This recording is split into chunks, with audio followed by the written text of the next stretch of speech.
Mulher, quantos memes maravilhosos, quantos episódios super engraçados você não gerou na sua carreira?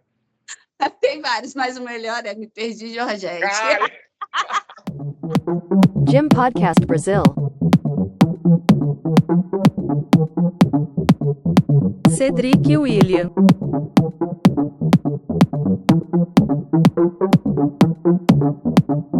Ícaro Ambrósio. Discutindo tudo sobre o mundo da ginástica. Todas as modalidades em um só lugar. Venha com a gente. Gym Podcast Brazil. Bom dia, pessoal. Tudo bem? Estamos aqui em mais um episódio do Gym Podcast Brasil. Eu sou o Cedric William e eu estou aqui com o Ícaro Ambrósio. Como é que você está, Ícaro?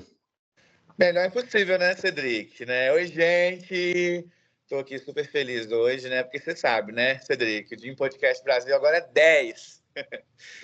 Sim, 10º episódio, né? Em comemoração, a gente tem hoje uma convidada extremamente especial, uma pessoa que eu tenho um carinho, que eu gosto muito. E quem que é, Ícaro, essa pessoa? Homem, eu tô até arrepiado, assim, porque vou falar a verdade, assim, né? A gente que é de fã, a gente talvez saiba mais da vida dela do que ela mesma, né? Quem que é essa pessoa, Cedric? Gente, eu tenho o prazer de estar aqui, de convidar, né, para esse episódio, chamar esse ícone da ginástica, né, uma das ginastas mais talentosas que eu já vi. Eu falo isso com propriedade porque eu já vi ela em treino, já vi ela em competição, já vi ela no CT, já vi ela em tudo que é lugar, e a nossa maravilhosa Daniele Hipólito. Tudo bem, Dani? Bem-vinda, Dani. Bom dia, Ícaro. Bom dia, Cedric. O Cedric sempre foi meu puxa-saco, não conta. Ô, Dani, mas vamos falar a verdade, não é para menos também não, né? Até porque você participou de 5 Jogos Olímpicos, né? Tem 7 medalhas de ouro em Copas do Mundo, entre muitas outras de prata, de bronze. Foram aí 27 anos competindo como adulta, né?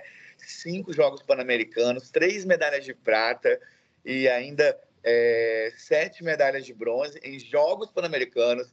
Aí também tem os campeonatos pan-americanos que você conquistou mais de 10 medalhas de ouro, né? E ainda vem aí jogos sul-americanos com uma renca de medalha também, né? E, meu Deus, prata mundial no solo em 2001, né? Assim, isso é um currículo pra gente aplaudir mesmo, né, Cedric? Não tem jeito, não. Sem contar, gente, sem contar, Ícaro, que a Dani, ela é uma das poucas ginastas, assim, né, que já foi medalhista em todos os aparelhos, né? Copa do Mundo, a Dani já pegou medalha em todos os aparelhos, solo, salto, trave, barra. Eu nem lembrava. Sim, é ginasta extremamente completa. Mas é isso, Daniele, muito obrigado por receber a gente aqui, muito obrigado por esse carinho. É realmente o nosso 10º episódio, a gente tem tido, graças a Deus, bastante sucesso com o podcast, e é um episódio especial para a gente, e ninguém melhor do que você, né, para comemorar esse feito aqui. É um dos últimos episódios também antes dos Jogos Olímpicos, a gente está muito feliz de te receber aqui. Obrigado. Eu que agradeço o carinho de sempre, o Cedric sabe que ele pode sempre contar comigo, é claro que a agenda sempre corrida, independente de estar competindo ou não, eu acho que eu só troquei uma coisa pela outra, porque a correria é diária. É verdade, né, Dani? Até quando eu fui para marcar essa entrevista com você, você conversou comigo dentro do carro, né? Indo para um evento. É isso, vida é corrida mesmo. Palestra. E hoje, depois da entrevista de vocês, também é arrumar a mala, e eu tenho uma palestra do meu patrocinador que está comigo há 11 anos, que é Estácio, para Boa Vista. Então, daqui a pouquinho também indo para mais uma palestra. Bom demais, Dani. Está chegando. Então, gente, não tem como começar essa entrevista aqui de uma forma diferente, a não ser com aquela pergunta mais clichê de todas, né, Dani? Como que a Daniele Hipólito começou na carreira de ginasta? A minha carreira começou com 4 anos e meio. Eu costumava ver a nossa primeira nota 10 da história da ginástica, Nádia Comaneci, mas naquela época passavam alguns tapes, né? Só algumas imagens dela falando sobre a nota 10, e a Luísa Parente, que era a representante brasileira da época. Então, eu comecei a brincar de fazer ginástica no quintal dos meus pais, porque, para quem não sabe, eu sou nascida em Santo André, em São Paulo, moro no Rio há muitos anos, sou carioca emprestada, mas amo o Rio de Janeiro. E com 4 anos e meio começou a minha carreira no sentido de ir para o SESI de Santo André e iniciar a carreira. Tanto que o técnico hoje do SESI, o Felipe, ele era atleta também na época. Então, assim, eu conheci o Felipe como atleta. Depois, logo em seguida, eu voltei para o Flamengo, treinei, pegamos a pandemia, treinei 1 ano. Em 2022, eu resolvi pendurar meu colã. Então, foi uma carreira que eu comecei através de uma imagem da primeira nota 10 da história da ginástica artística e a nossa representante, Luísa Parente. E Dani, ainda mais um pouquinho sobre esse início seu. Você já relatou em algumas épocas da sua carreira, né, que apesar de, né, todo o sucesso que você conseguiu, foi um início muito difícil, né? Você teve ali, você passou algumas dificuldades para conseguir, né, ir para o ginásio pela primeira vez. Você consegue lembrar e contar quais foram essas barreiras que você enfrentou ali logo no início? A distância, primeiro, né? Porque quando eu fui para a Academia IASH, porque no final de 93, a Patrícia Turino, que até hoje é coordenadora da ginástica do SESI, na época ela era treinadora, ela sentou comigo e falou: olha, você tem capacidade para muito mais. E aqui eu não tenho como te oferecer isso no SESI. Na época eu era novinha ainda, então eu acabei chorando, achando que a Patrícia não gostava mais de mim, que a minha técnica não gostava mais de mim, que eu tinha feito alguma coisa errada.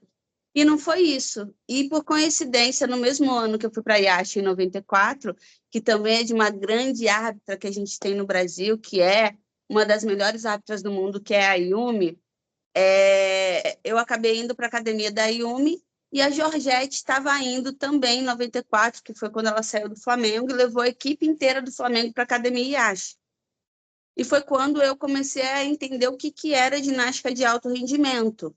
E aí, em 94, no final de 94, foi quando a Georgette fez o convite junto aos meus pais para que a gente viesse para o Rio de Janeiro para treinar no Flamengo.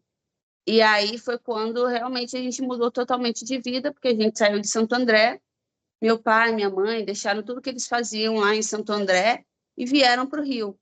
E no Rio a gente passou algumas dificuldades no Rio de Janeiro em relação à questão financeira, né? E antes da medalha, que foi, eu acho que a medalha mais marcante, que foi, eu acho que é onde muda a história da ginástica no Brasil, eu quase não fui para aquele Mundial, porque foi numa época que o Flamengo tinha quebrado e a CBG não tinha os patrocínios que tem hoje. A segurança que a CBG tem hoje para fazer o apoio que tem do COB, a segurança que tem para fazer as viagens com seus patrocinadores, e agora, antes da Olimpíada, fechando mais não sei quantos patrocinadores, a gente não tinha isso na época. A CBG não tinha uma gestão financeira tranquila como se tem hoje para poder levar a gente para fazer intercâmbio, para poder levar a viagem para o Mundial, para a Olimpíada, não tinha. Então, e foi numa época que o Flamengo quebrou, porque metade da viagem tinha que ser paga pelo seu clube ou por você mesmo, e metade da viagem paga pela Confederação Brasileira de Ginástica. E foi quando eu tive a ideia, e a minha mãe, né, Dona Geni, que até hoje ali é firme e forte do nosso lado, teve a ideia de falar com o Ronaldo Fenômeno. E aí eu contei a história para o Ronaldo, e foi quando ele não perguntou o porquê e para quê, ele só quis ajudar um atleta a realizar um sonho. Foi quando veio a primeira medalha da história da ginástica artística, e eu digo sempre, por mais que a confederação tenha pago uma parte da viagem, se não fosse o Ronaldo, a ginástica talvez teria demorado ainda mais para estar no patamar que está hoje. Meu Deus. Mas agora, essa história do Ronaldo, ela é interessante de saber, sabe, Dani? Como que sua mãe... Inclusive, essa seria a minha próxima pergunta, né? A gente sabe que seu Wagner e Dona Geni, né? Eles tiveram uma participação muito intensa na sua formação, né? Até bem pouco tempo atrás, a gente viu os dois... O irmão mais velho que muitas vezes abriu mão das coisas dele também para estar com os irmãos. Não, sim, pois é, isso é muito bonito, sabe? De ver como que a sua família te acolheu e viveu mesmo o seu próprio sonho, um sonho que talvez você nem tinha ainda naquele momento, né? Mas queria que você contasse um pouquinho dessa, dessa influência da sua família, Diego também, como que eles te abraçaram e tudo ali fluiu nessa época. Mas essa história do Ronaldo, ela é muito divertida, né? Porque como que sua mãe conseguiu acessar o maior... Isso era 2001, então Ronaldo estava no auge do auge da sua carreira, quase ganhando ali a Copa do Mundo de 2002, né? Então, como que sua mãe conseguiu acessar talvez o maior atleta do país naquele momento? Então, minha mãe e meu pai, meu irmão mais velho e o Diego, o Edson ele sempre foi aquela pessoa que ficava por trás dos bastidores, mas também tem tanta importância quanto meu pai e minha mãe. Porque o Diego sempre estava comigo, né? Na maioria das competições, o Diego sempre estava comigo. E a minha família sempre apoiou, tanto que a mudança da família toda de São Paulo para o Rio foi acreditando num sonho de menina que era o meu. O Diego, graças a Deus, se desenvolveu e virou um multicampeão que a gente conhece também, que é um dos maiores atletas que a gente já teve no nosso país, principalmente da nossa modalidade. Eu acho que ele e a Rebeca estão no mesmo patamar, porque a Rebeca é do feminino e o Diego é do masculino. Então, acho que no masculino ele ainda é o cara.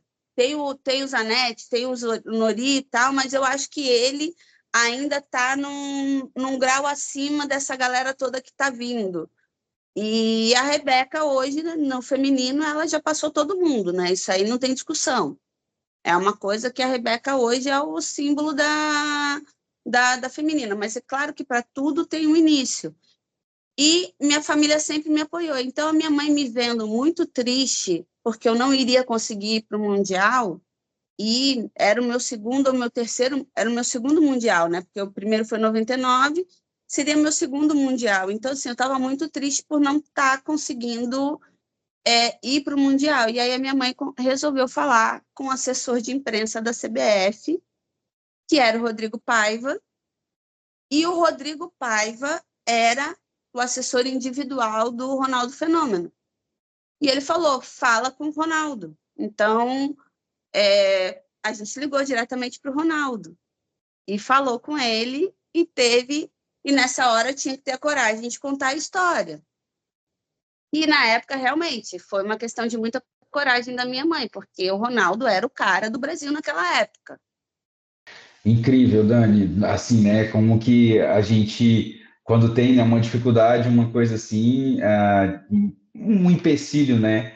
A gente tem que ter, assim, né, a cara e a coragem para ir atrás para tentar resolver, porque falar com um atleta assim desse nível, né, que era o Ronaldo na época, assim, deve ter demandado assim muita coragem mesmo sua mãe, e graças a Deus que ela fez isso, que igual você falou, né? Se ela não tivesse feito isso e ele ainda por cima não tivesse atendido o seu pedido, né? Talvez não tinha dado essa virada de chave que deu na ginástica, né? Que foi assim, eu falo para todo mundo que você abriu as portas da ginástica, assim, né? Mundial. Tipo, você foi lá e deu pontapé e abriu as portas, e a partir disso, né? Desse resultado, foram acontecendo outras coisas. Eu só falando aqui, continuando a falar um pouquinho disso, eu acho muito importante essa história, mas né, por que que a gente é assim, né, aqui no Brasil? Por que que a gente precisa mostrar o resultado primeiro para depois vir o investimento, né? Isso dá um pouquinho de aflição, assim, né? Se a gente tivesse o investimento antes, talvez o resultado viria mais fácil, né? Mas a gente tem que provar tudo primeiro para depois vir o investimento, né? Hoje não falta, mas porque alguém ali atrás passou falta, né? Eu lembro quando foi fazer a aclimatação, por exemplo, para os jogos para o PAN de 99, as meninas todas foram para o Rio de Janeiro e ficaram uma nas casas das outras, treinando para elas treinarem no Flamengo, tipo, não tinha nem alojamento, não tinha nenhum um hotel, né, para elas ficarem, tipo, ficaram na casa da N. Para a Winnipeg foi uma ficando na casa da outra, como em 97, a gente ia para um Pan-Americano adulto e acabou tendo um acidente com a equipe do Flamengo, que a gente acabou perdendo duas grandes atletas do Brasil naquela época, que era a Úrsula e a Bia.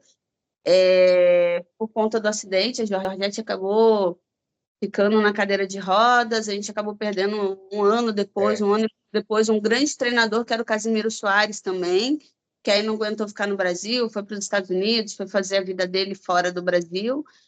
E foi difícil, porque hoje a gente vê um investimento na ginástica que a gente fica feliz. Então, por isso que cada resultado que as meninas têm, a gente comemora também como se fosse nosso. Porque a gente sabe o início, como é que foi, como é que a gente ficava na casa das meninas. O próprio hotel que a gente ficou em 2001 era uma casa de idosos na Bélgica para o Mundial. Então, assim, porque era uma época que realmente a gente tinha uma questão de apoio muito pequena. Hoje a gente vê a confederação com a quantidade de patrocínios que tem, não só para a ginástica artística, mas para a rítmica e para o trampolim também, porque são os três olhares olímpicos que a gente tem da ginástica, e tanto a artística quanto a rítmica com chances de medalhas nesses Jogos Olímpicos.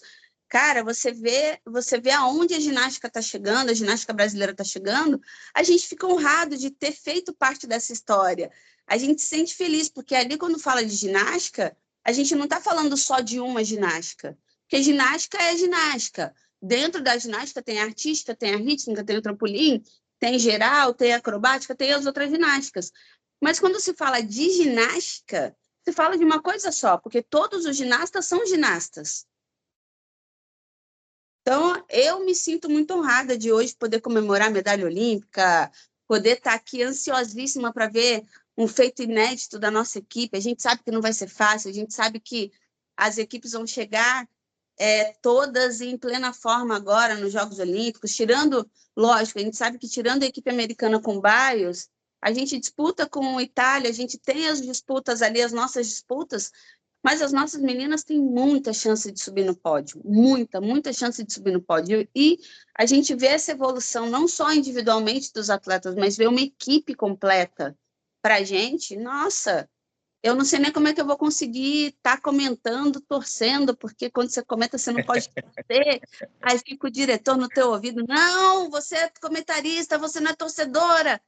Só porque às vezes não tem como. A gente viu essas meninas. Não tem como, né? Não tem como, na hora de comentar, não escapar uma torcida. Não, imagina pra gente, né? Como é que a gente sofria te vendo, Dani. Agora você tá entendendo um pouquinho do que é ser de fã também, sabe?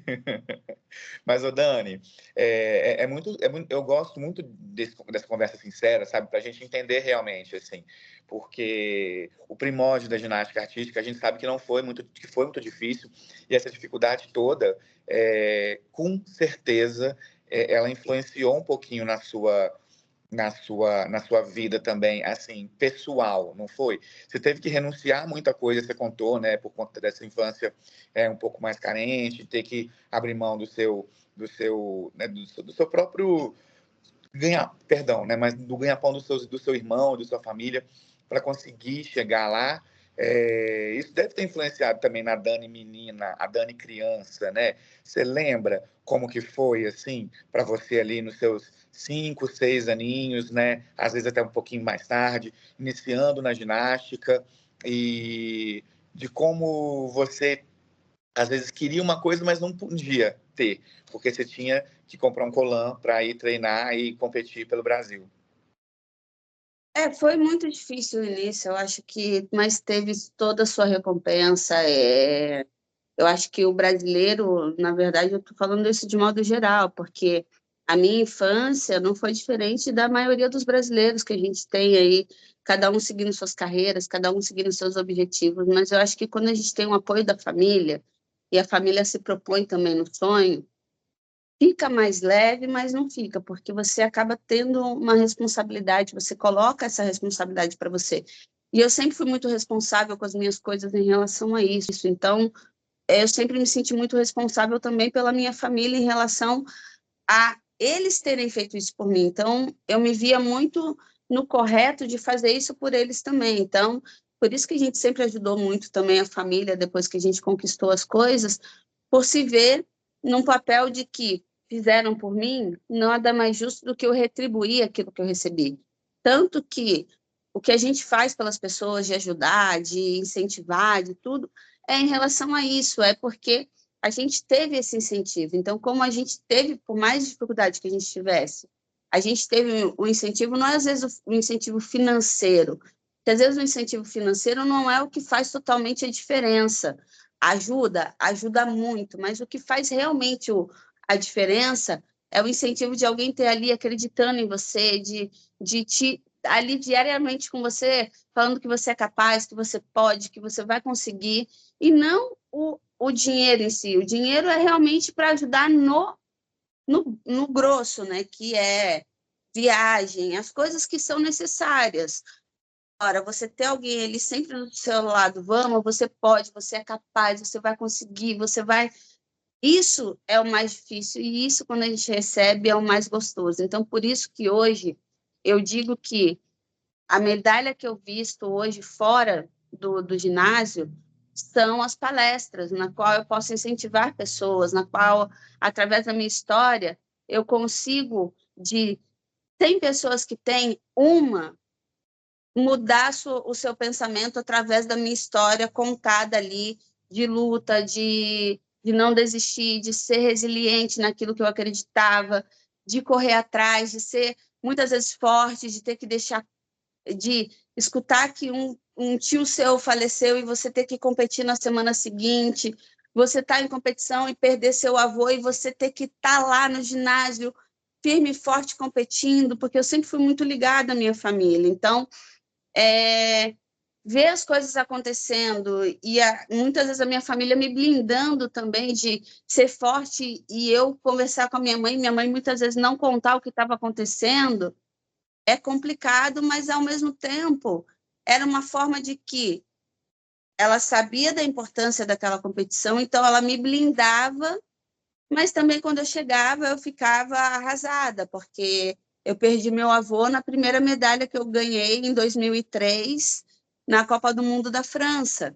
E eu estranhei o fato da minha mãe estar em Maringá na época que era, porque meus irmãos tinham que estar estudando, meus irmãos, o Diego treinando e todo mundo em Maringá, e eu não entendi nada. E aí, quando eu cheguei da competição, eu fiquei sabendo que meu avô faleceu, recebendo a notícia da minha medalha.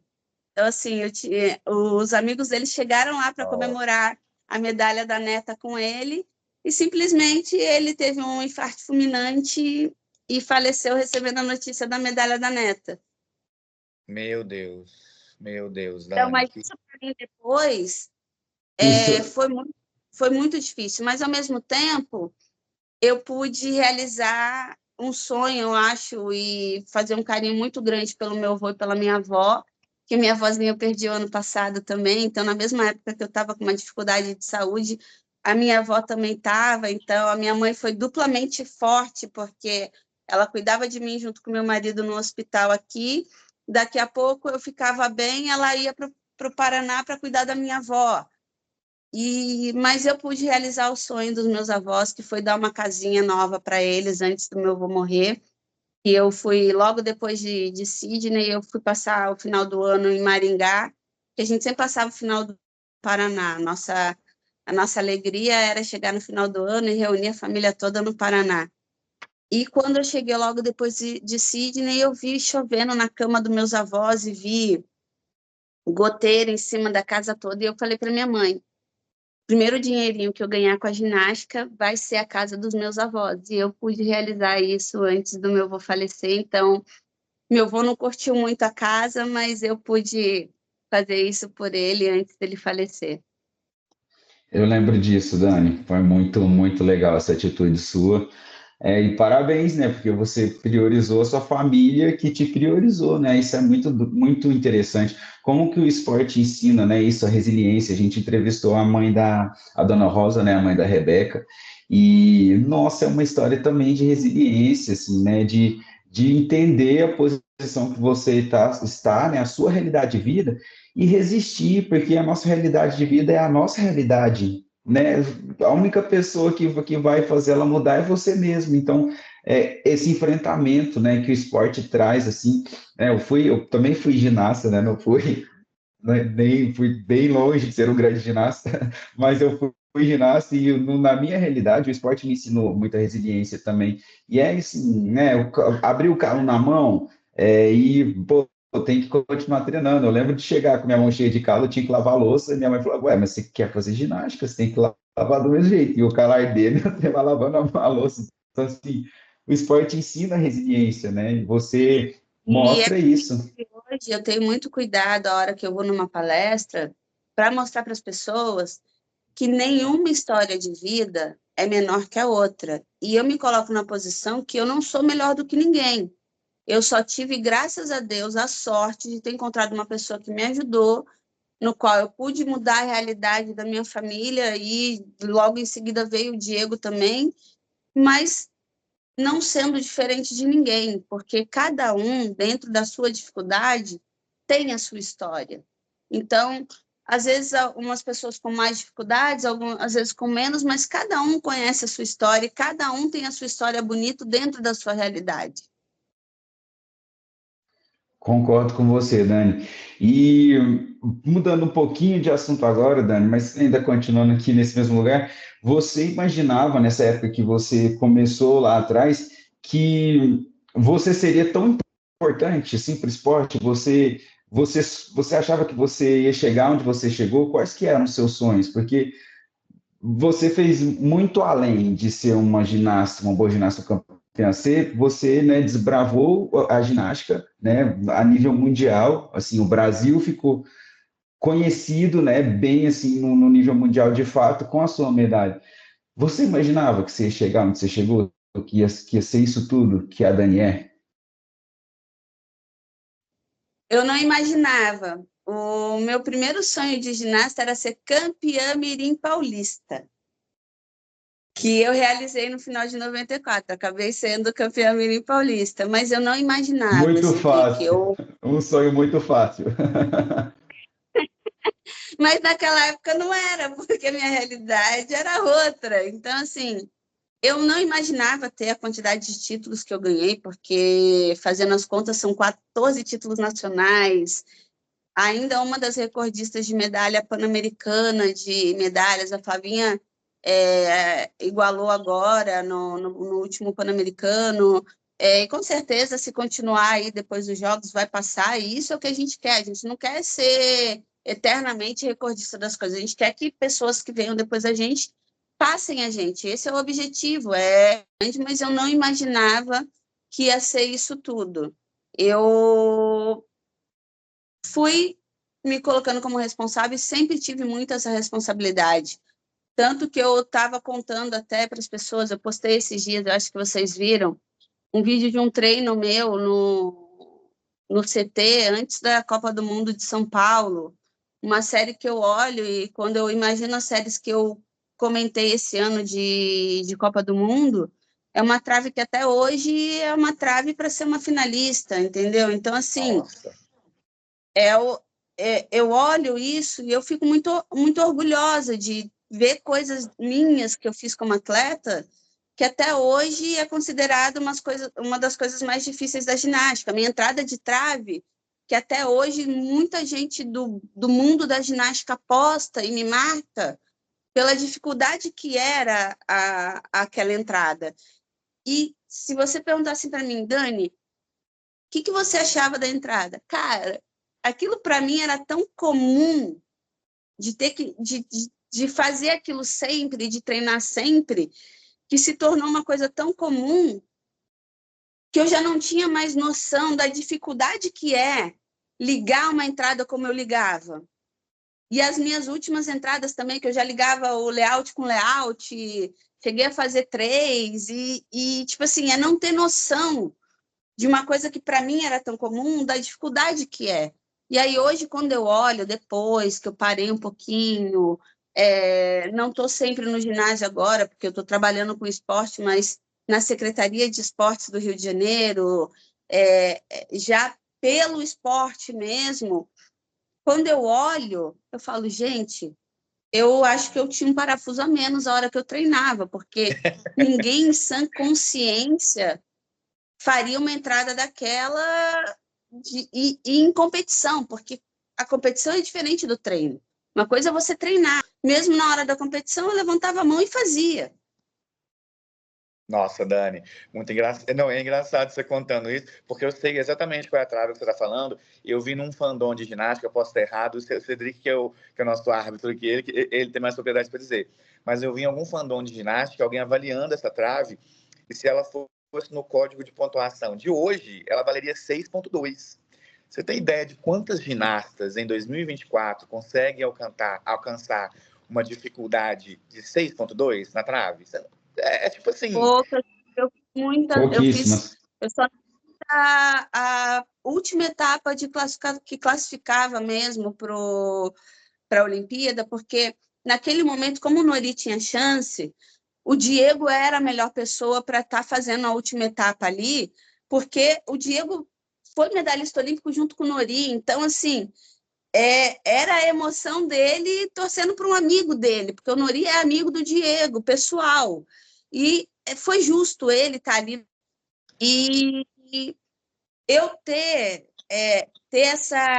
esse retorno do público da ginástica, colocando as minhas séries de trave, colocando a minha entrada, colocando a duplimê bate-mortal, que até hoje também é considerado uma das duplimeias bate-mortais melhores do mundo, de tranquilidade, de técnica. Muito bonita, né? Muito bonita. Tinha uma foto, acho que de 2001, que tiraram bem na hora que você faz o esticado para frente. É uma das fotos de ginástica mais bonitas. Sim, é muito bonito mesmo.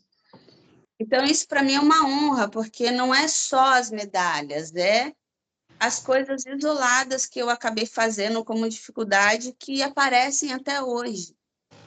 Nossa, isso é incrível. Mas, ô Dani, agora eu vou voltar. A sua carreira é uma coisa muito grande, né? 26 anos de ginástica adulta, né? Então, assim, não tem como a gente controlar isso aqui. Mas eu queria voltar.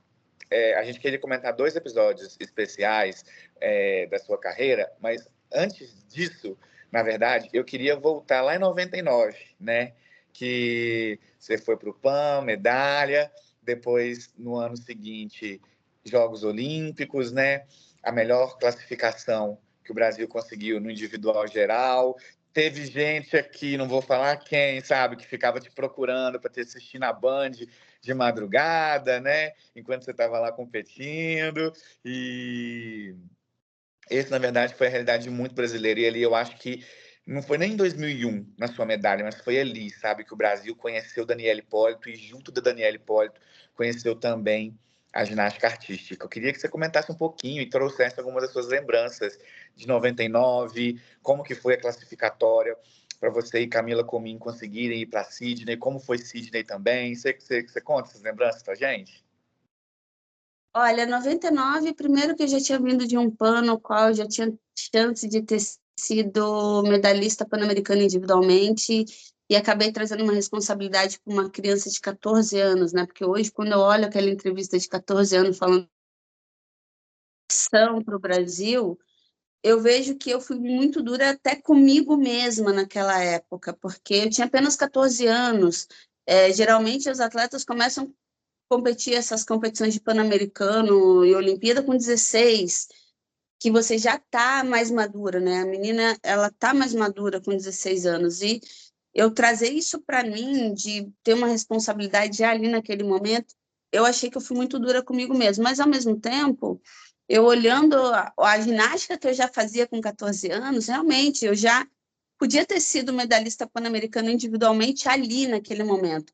A medalha veio um pouco depois, vem em Santo Domingo, que eu quase ganhei da americana, que foi um pan-americano também, que para mim foi muito, muito especial, né? Porque aí meu irmão estava competindo comigo, minha mãe estava presente no ginásio, que foi um momento que eu tive uma dificuldade muito grande também naquele momento, em 2003. E aí eles levaram minha mãe para o Pan-Americano, minha mãe só não foi para o Mundial, que foi depois que eu tive aquela lesão horrorosa na perna, que eu aguentei competir pela equipe, e aí quando foi por mim mesma, eu já não tive força para competir, porque a minha canela já não aguentou mais por causa da lesão de estresse que eu tive, né, da fratura de estresse que eu tive. Mas em 99 foi muito especial, depois a gente ir para a Olimpíada, para o Mundial, e foi na China. Foi uma experiência completamente diferente, porque naquela época a comida da China não era igual como é hoje, que é mais aberta, tal. A gente acabou levando comida do Brasil, todo mundo comia só miojo muitas vezes, aí a gente acabou engordando pra caramba porque só comia miojo. Eu fiquei por muito pouco para final individual, aí estava treinando no ginásio de aquecimento em 99, já para voltar para o Brasil, aí chegou uma chinesinha correndo no ginásio para me levar para competir, porque uma pessoa tinha desistido da final, aí acabei indo competir, aí não queriam deixar o Ricardo entrar na competição, porque ele estava sem a credencial da final, aí o Jesus, que era o técnico da Espanha, colou um negócio no Ricardo, para o Ricardo poder entrar comigo na competição, senão ia ter que entrar com outro técnico, talvez até com Jesus mesmo, mas aí não, ele tirou o adesivo dele, botou no Ricardo, assistiu a competição da arquibancada e deixou o Ricardo entrar comigo, então foram momentos assim totalmente diferenciais. E um dia antes eu tinha subido quase 50 escadas da Muralha da China. Coisas que a gente não Meu sabe, Deus. né? Essa história do Jesus Carvalho, muito, muito interessante. E, né, fazendo passeio turístico, imagina, subir tanto de escada. Ele era um dos melhores técnicos do mundo. Então, pô, o cara pegar o Brasil, que naquela época ainda não tinha medalha, não tinha tradição. Ele até conhecia a Georgette, né, que dava treino junto com o Ricardo, mas pegou e tirou dele, colocou no Ricardo. Então, são coisas assim da ginástica que muitas vezes as pessoas acham que a ginástica é igual a outros esportes, que tem essa rixa fora do ginásio, que tem essa... Não, a competição do ginasta é ali, na hora que ele sobe no aparelho, até porque o ginasta já tem a competição consigo mesmo. Se você for se preocupar com o resto, você não compete. Porque a sua maior competição é com você mesmo. Porque você tem que subir ali, você tem que apresentar, você tem que fazer o seu exercício. Então, acabei entrando também na final individual, e o Brasil, pela primeira vez, tinha conseguido duas vagas, né, para os Jogos Olímpicos em Sydney, e a classificação para Sydney mesmo, eu sabendo que eu era a melhor ali naquela época do Brasil, eu tive que passar por todas as seletivas, eu tive que passar pelo mesmo processo que todo mundo. Eu nunca tive moleza para estar na seleção, eu nunca tive facilidade por ser quem eu era para conquistar a minha vaga. Então, muitas vezes, quando eu olhava assim, eu sempre falo isso para o Cedric, ele sempre estudou muito, então quando ele falava as palavras dele no Gymblog, ele sempre foi muito coerente com as palavras, então assim, eu me aproximei muito do Cedric, porque quando ele falava as palavras corretas, ele falava que a pessoa tinha cometido uma falha, mas ele não crucificava a pessoa pela falha. Ele entendia. Então, sempre por isso eu tive essa ligação muito forte com o Cedric. Já em outros blogs, muitas vezes eu lia que eu estava tirando flaga das meninas mais novas, só que as meninas mais novas não conseguiam ganhar de mim. Então, assim, eu sempre treinei muito. O Cedric, que sempre acompanhava o treino, ele sabe, eu não treinava menos que as mais novas. No final da minha carreira, não é que eu treinasse menos que as mais novas, mas eu era objetiva. Tinham 5 séries cravadas para fazer de trave. Eu chegava lá e fazia 5 séries de trave. Muitas vezes eu repetia um exercício ou outro que tinha dado uma balançada, tal, mas muitas vezes eu passava 100% correto do aparelho ali. Então, eu sempre tinha essa objetividade, mas eu não treinava menos que elas. Eu era objetiva. Então, se tinha que fazer 5 séries, eu procurava subir e fazer as 5 séries.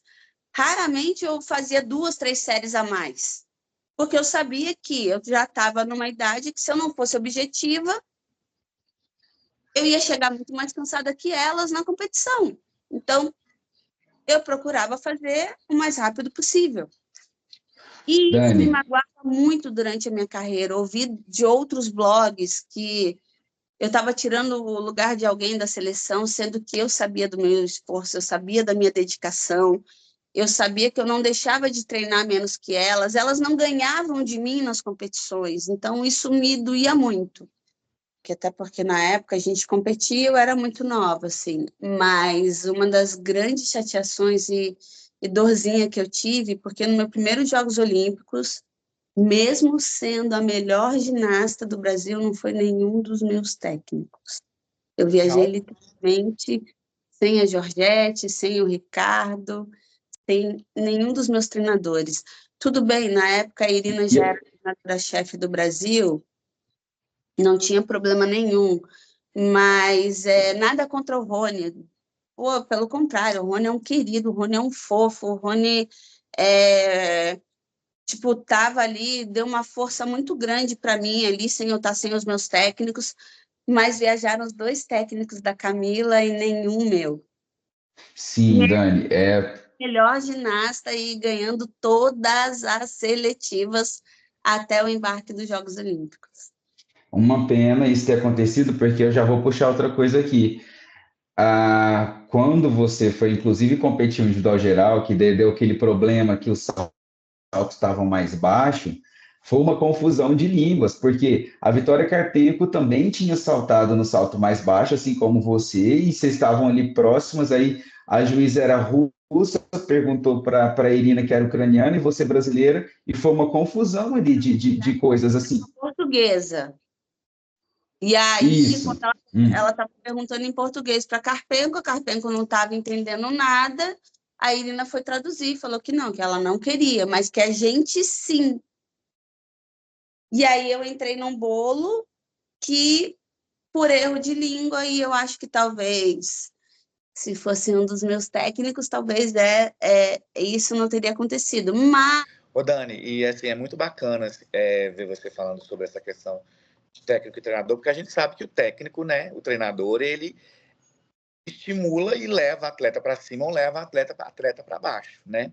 Querendo ou não. E você teve vamos dizer assim, um braço direito na sua carreira, né? Que é Georgette Vidot, uma mulher que te levou para cima mesmo, esteve com você presente ali na medalha em 2001, né? Na medalha mundial.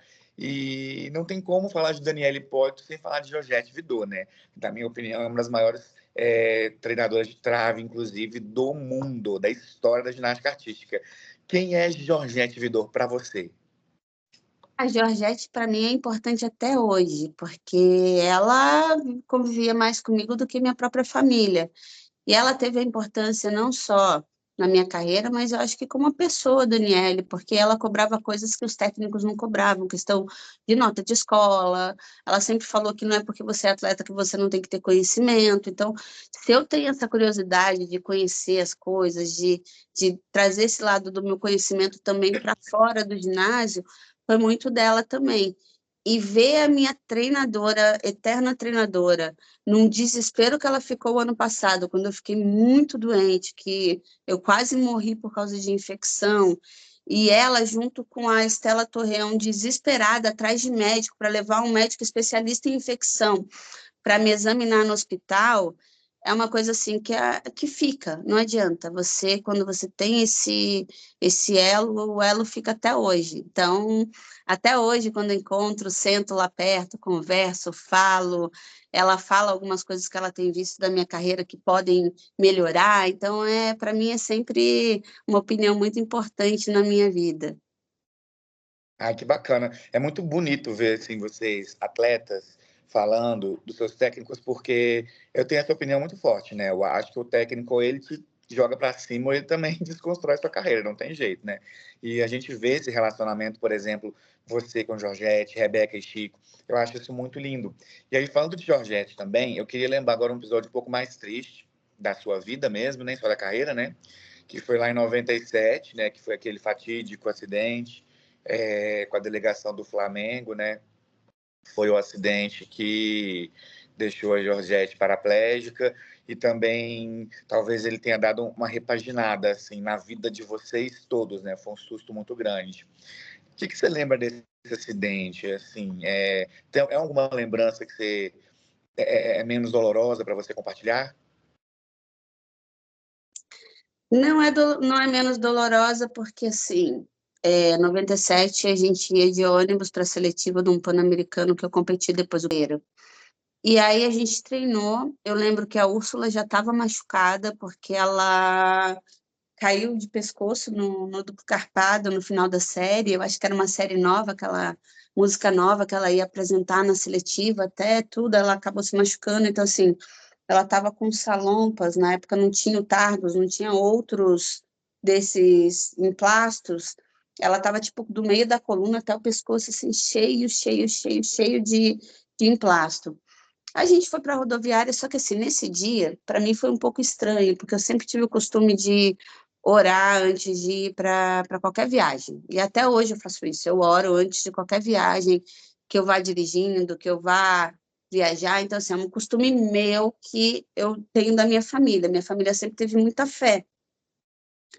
E aí, nesse dia, eu lembro, eu era novinha, né? Eu estava com recém 13 anos, estava com 13. Tinha acabado de sair do infantil, era meu primeiro ano de juvenil, e ia competir um campeonato adulto, porque naquela época podia. Eu fui uma das responsáveis por não poder juvenil disputar junto com o adulto no, no adulto.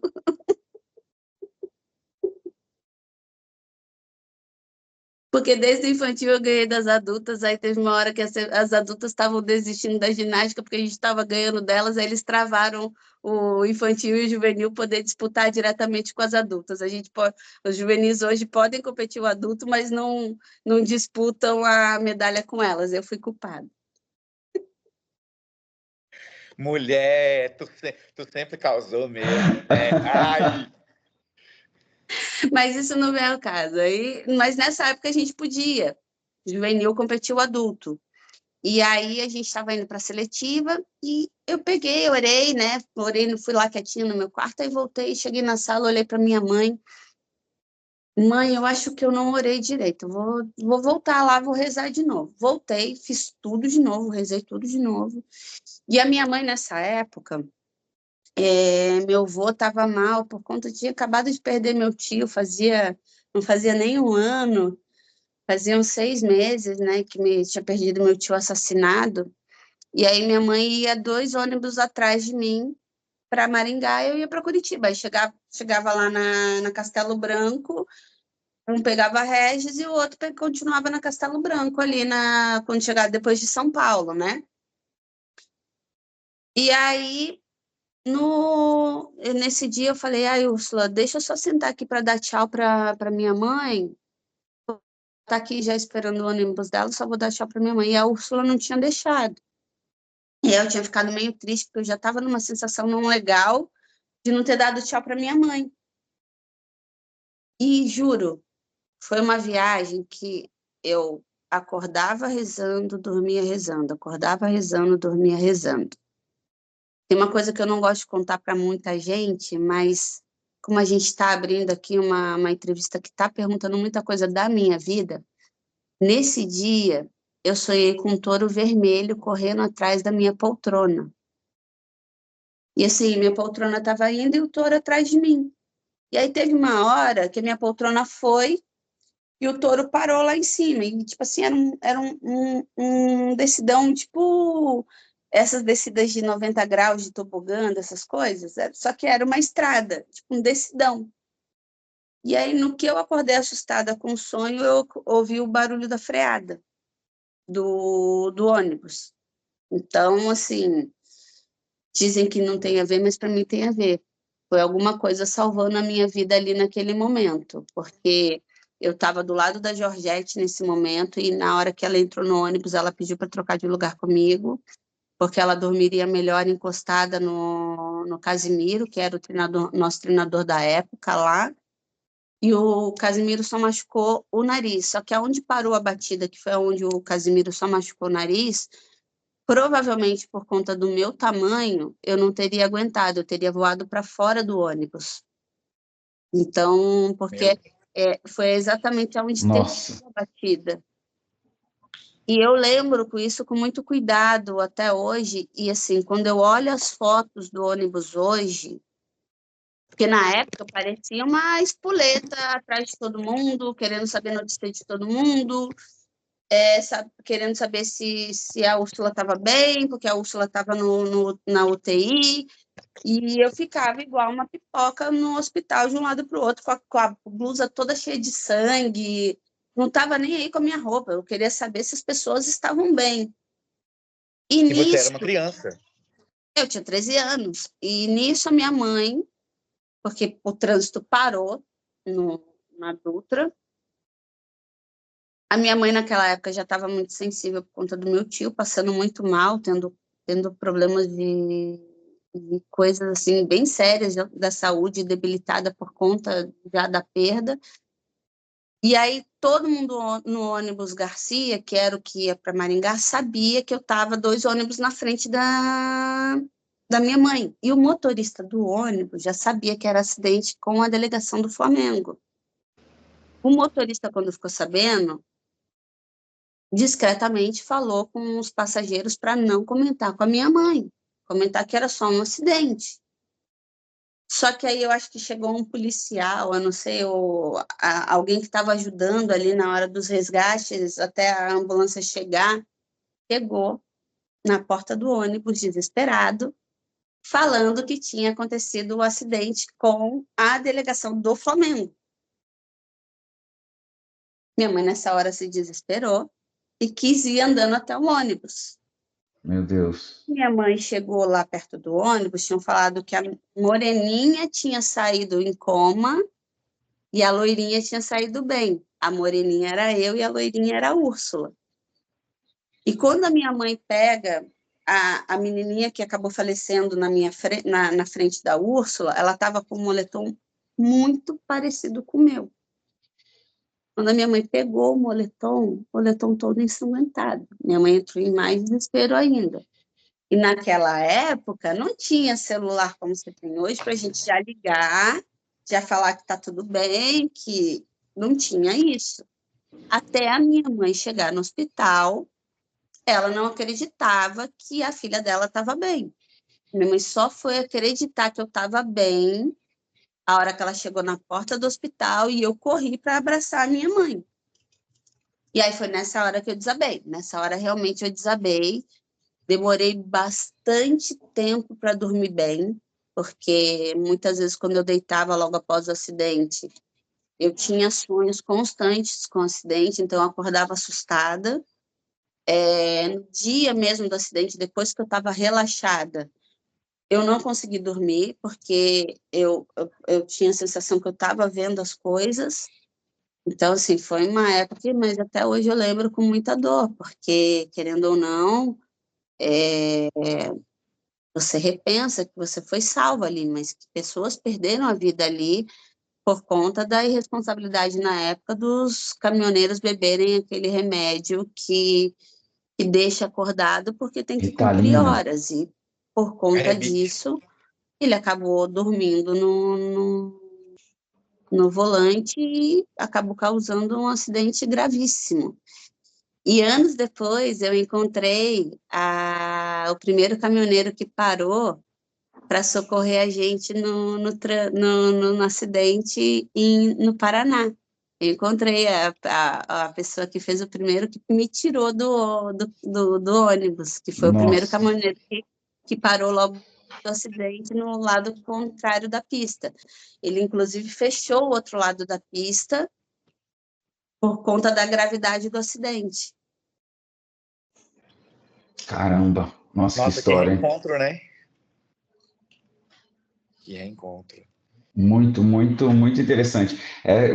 Muito doido falar disso, né? Que você, essa questão do sonho, assim, eu fiquei até arrepiado, de verdade. Você falar do sonho, do touro correndo atrás de você, assim, nossa, muita coisa, né? E até essa questão de você ter trocado de lugar com a Georgette, isso, assim, ouvir de você é muito diferente, assim, né? Muito chocante, de verdade. E é muito doido porque logo depois disso, né? Você tem depois do episódio, tem o PAN que você chegou como favorita, o ouro individual geral, né? Se não era só uma medalha ali, você poderia ter sido já campeã pan-americana individual geral, teria sido já um feito ali absurdo. Mas aí você chegou, né, em 2001 com a Georgette, igual você disse, né, que foi muito importante para você. E o que você lembra desse dia, Dani, tipo de 2001, dia que você ganhou a medalha, né? Como que foi esse dia? Como que foi antes, depois? O que você sentiu? Qual que foi a sensação?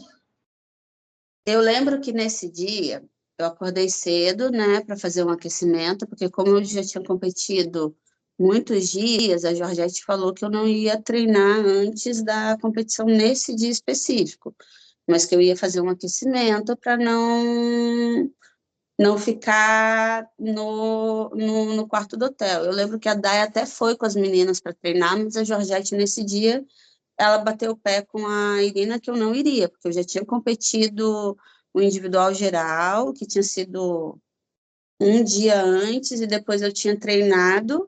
Já, no dia seguinte do individual geral, eu fui treinar, e aí a Georgette falou que não, que nesse dia eu não iria, porque eu já tinha treinado tudo que eu precisava treinar para competir à noite, que eu não, não precisaria ir treinar, e eu já tinha feito uma série de solo com uma nota altíssima no individual geral na competição, que eu já tinha feito o que eu precisava fazer para ganhar uma medalha, porque nesse dia do individual geral, que não é Só mais falando. hoje, que a arbitragem esperou todo mundo para competir para dar a medalha de bronze para a Raducan, porque nesse dia estava disputando eu, Corquina, a Natália Zicântila.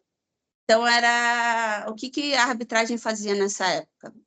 Me chamaram primeiro na trave, chamaram a Raducan depois, a Natália depois e a Corquina depois.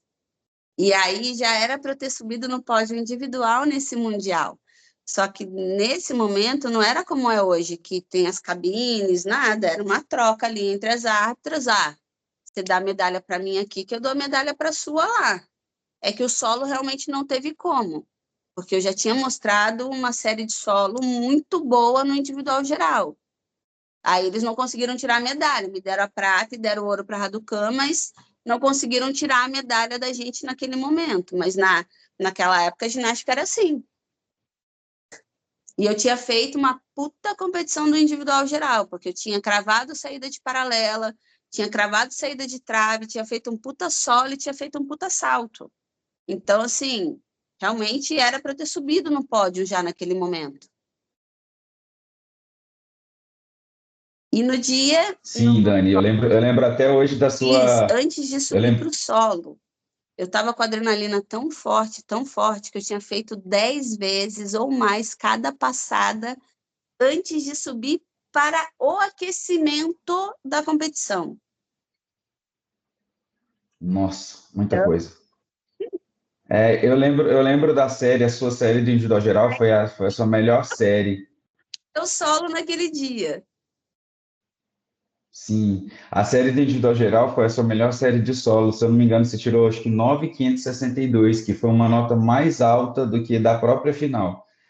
Foi uma série incrível, você estava com o Colan Branco, essa série é muito lembrada ainda.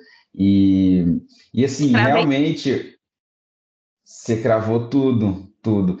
E realmente, nessa época aí, o mundo ainda não estava preparado psicologicamente para colocar duas atletas no pódio, né? Não colocou você no individual geral e também não colocou a Daiane, né, naquela final de solo, porque a Daiane, ela merecia ali também uma medalha junto com você. Para mim, você Aí deveria já ter teria... ficado com ouro.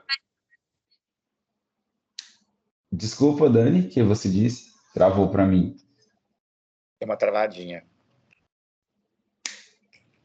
Oi, Dani, deu uma Pode falar, travadinha. Dani.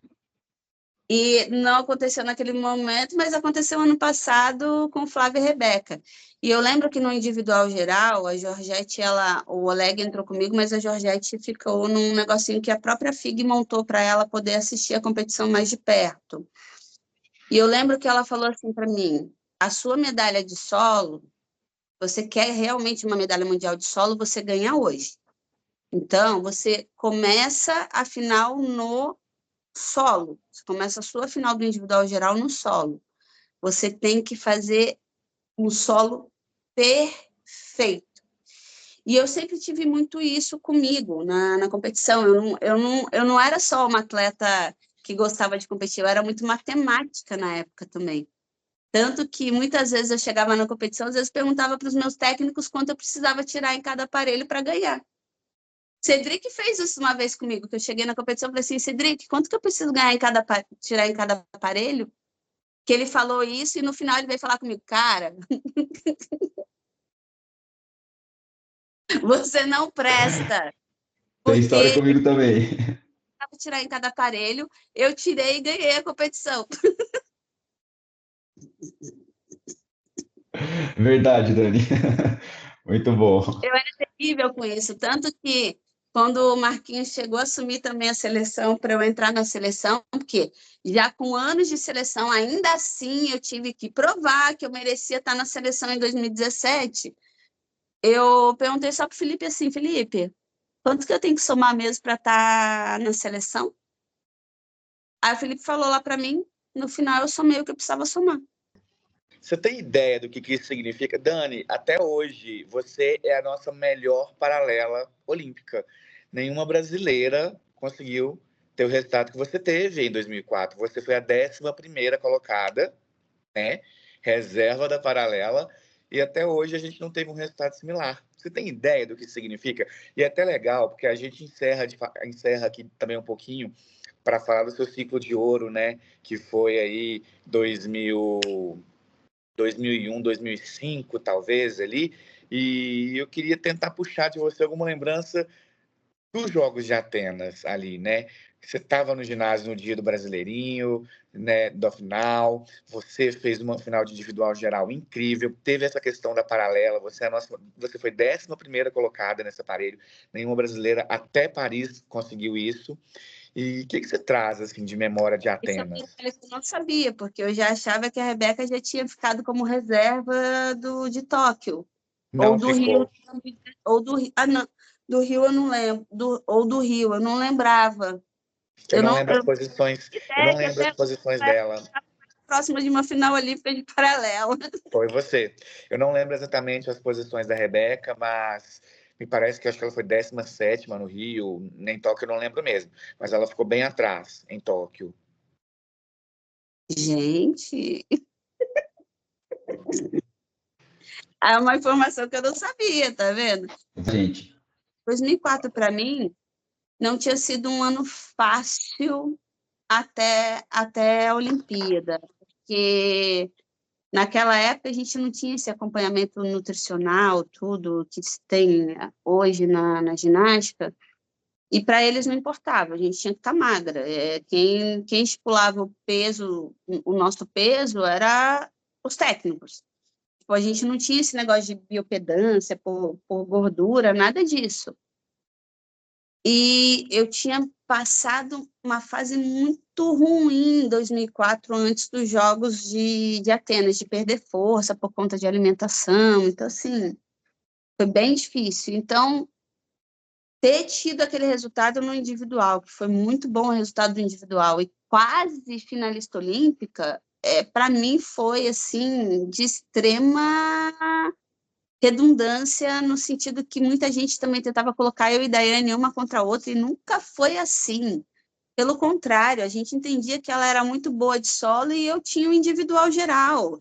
E eu tinha os meus destaques na trave, tinha meus destaques nos outros aparelhos. A gente nunca teve essa rivalidade que as pessoas colocavam como se a gente fosse rival, e nunca foi assim.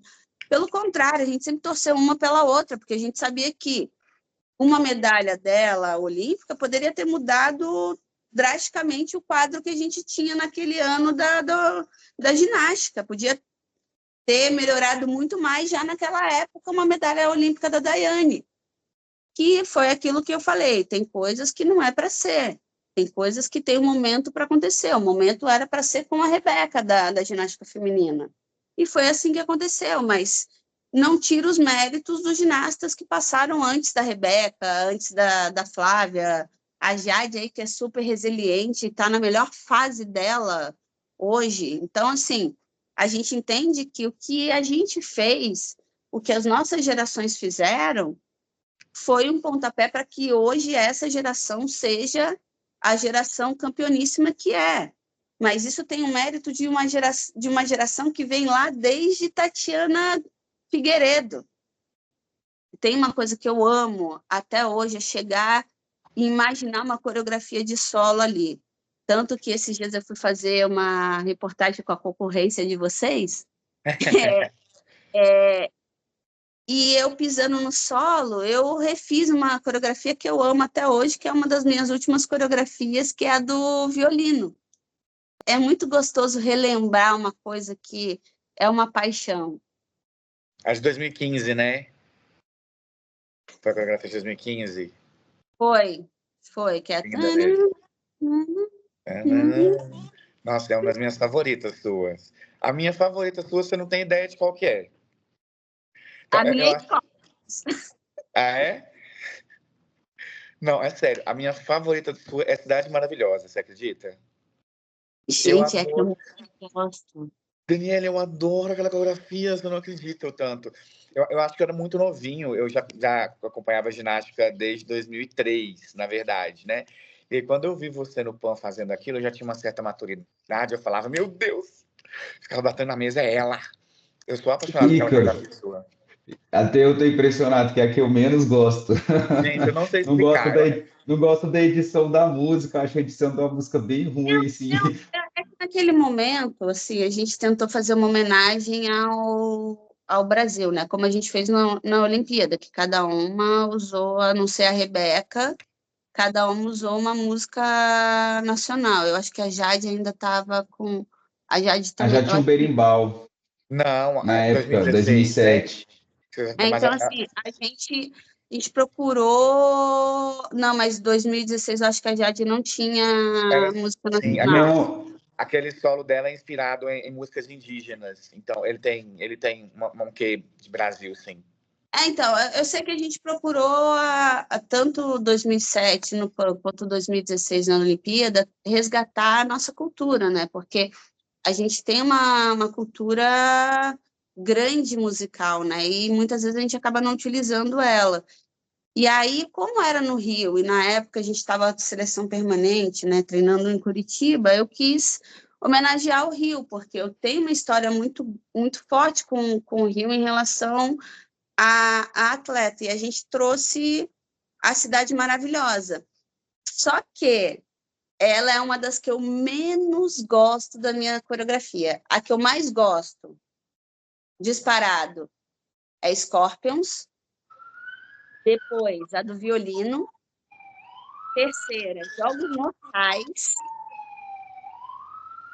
quarta, Múmia, que foi a série da medalha. Eu adoro, principalmente o barulhinho do...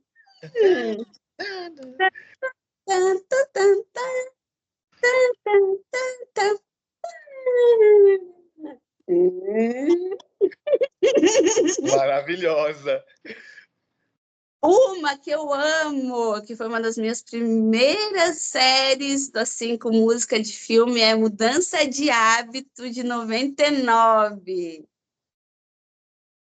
Depois, claro, a homenagem a que eu escolhi a pessoa que eu queria homenagear, que é a Anitta, porque eu acho que o funk ele faz muita parte da história do Rio. E uma competição no Rio, uma carioca que desbravou o mundo, e na época ela já estava fazendo carreira internacional, eu achei muito, muito legal eu poder homenagear o funk carioca. Nossa, Aí, Dani. deixa eu lembrar mais séries que eu tive. Ah, esse é um assunto que eu poderia passar horas falando com você, suas séries. E aqui eu tenho uma história, né, também, e eu vou puxar ela aqui, porque você falou isso para mim, diretamente para mim, eu acho que é um negócio bacana da gente falar. No final de 2015 você treinava, né, no Serginho, o Oleg foi embora, e aí no começo, né, de 2016, bem no comecinho, você, não sei se você vai lembrar, mas acho que sim, você me ligou lá de Curitiba, você falou, Cedric, eu tô aqui num impasse, né? Tô pensando em voltar para o Rio de Janeiro, o que que você acha? E eu peguei e falei assim, Dani, eu acho que realmente é isso, acho que vai ser melhor para você lá. E você foi e treinou com cuia, começou a treinar com cuia. E depois você me deu um outro feedback que foi muito legal. Eu falei, ei, como é que tá acontecendo e tal? E eu lembro de você falar uma coisa que me marcou muito, e eu vou puxar isso de você agora, que você falou assim, Cedric, o Cuia, ele entende a minha idade, ele me trata como adulta.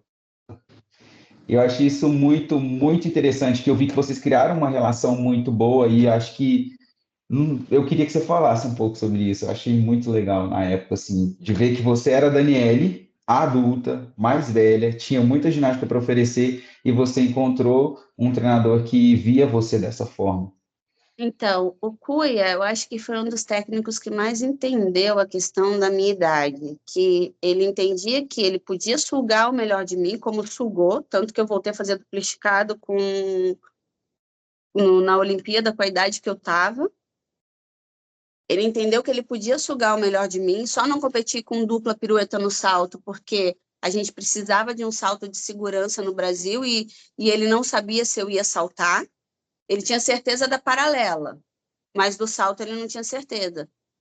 E naquela época, a Flavinha já estava fazendo a dupla pela primeira vez nos Jogos Olímpicos, então ele já achou que aquilo ali era arriscado, duas atletas dele saltarem em dupla na mesma competição. E como ele sabia que eu tinha um salto pirueta e meia boa, bem executado, a gente optou por diminuir um pouquinho, porque como o salto, eu não ia disputar final, não ia disputar nada, ele falou assim, bom, a gente ganha aqui porque tem que ter.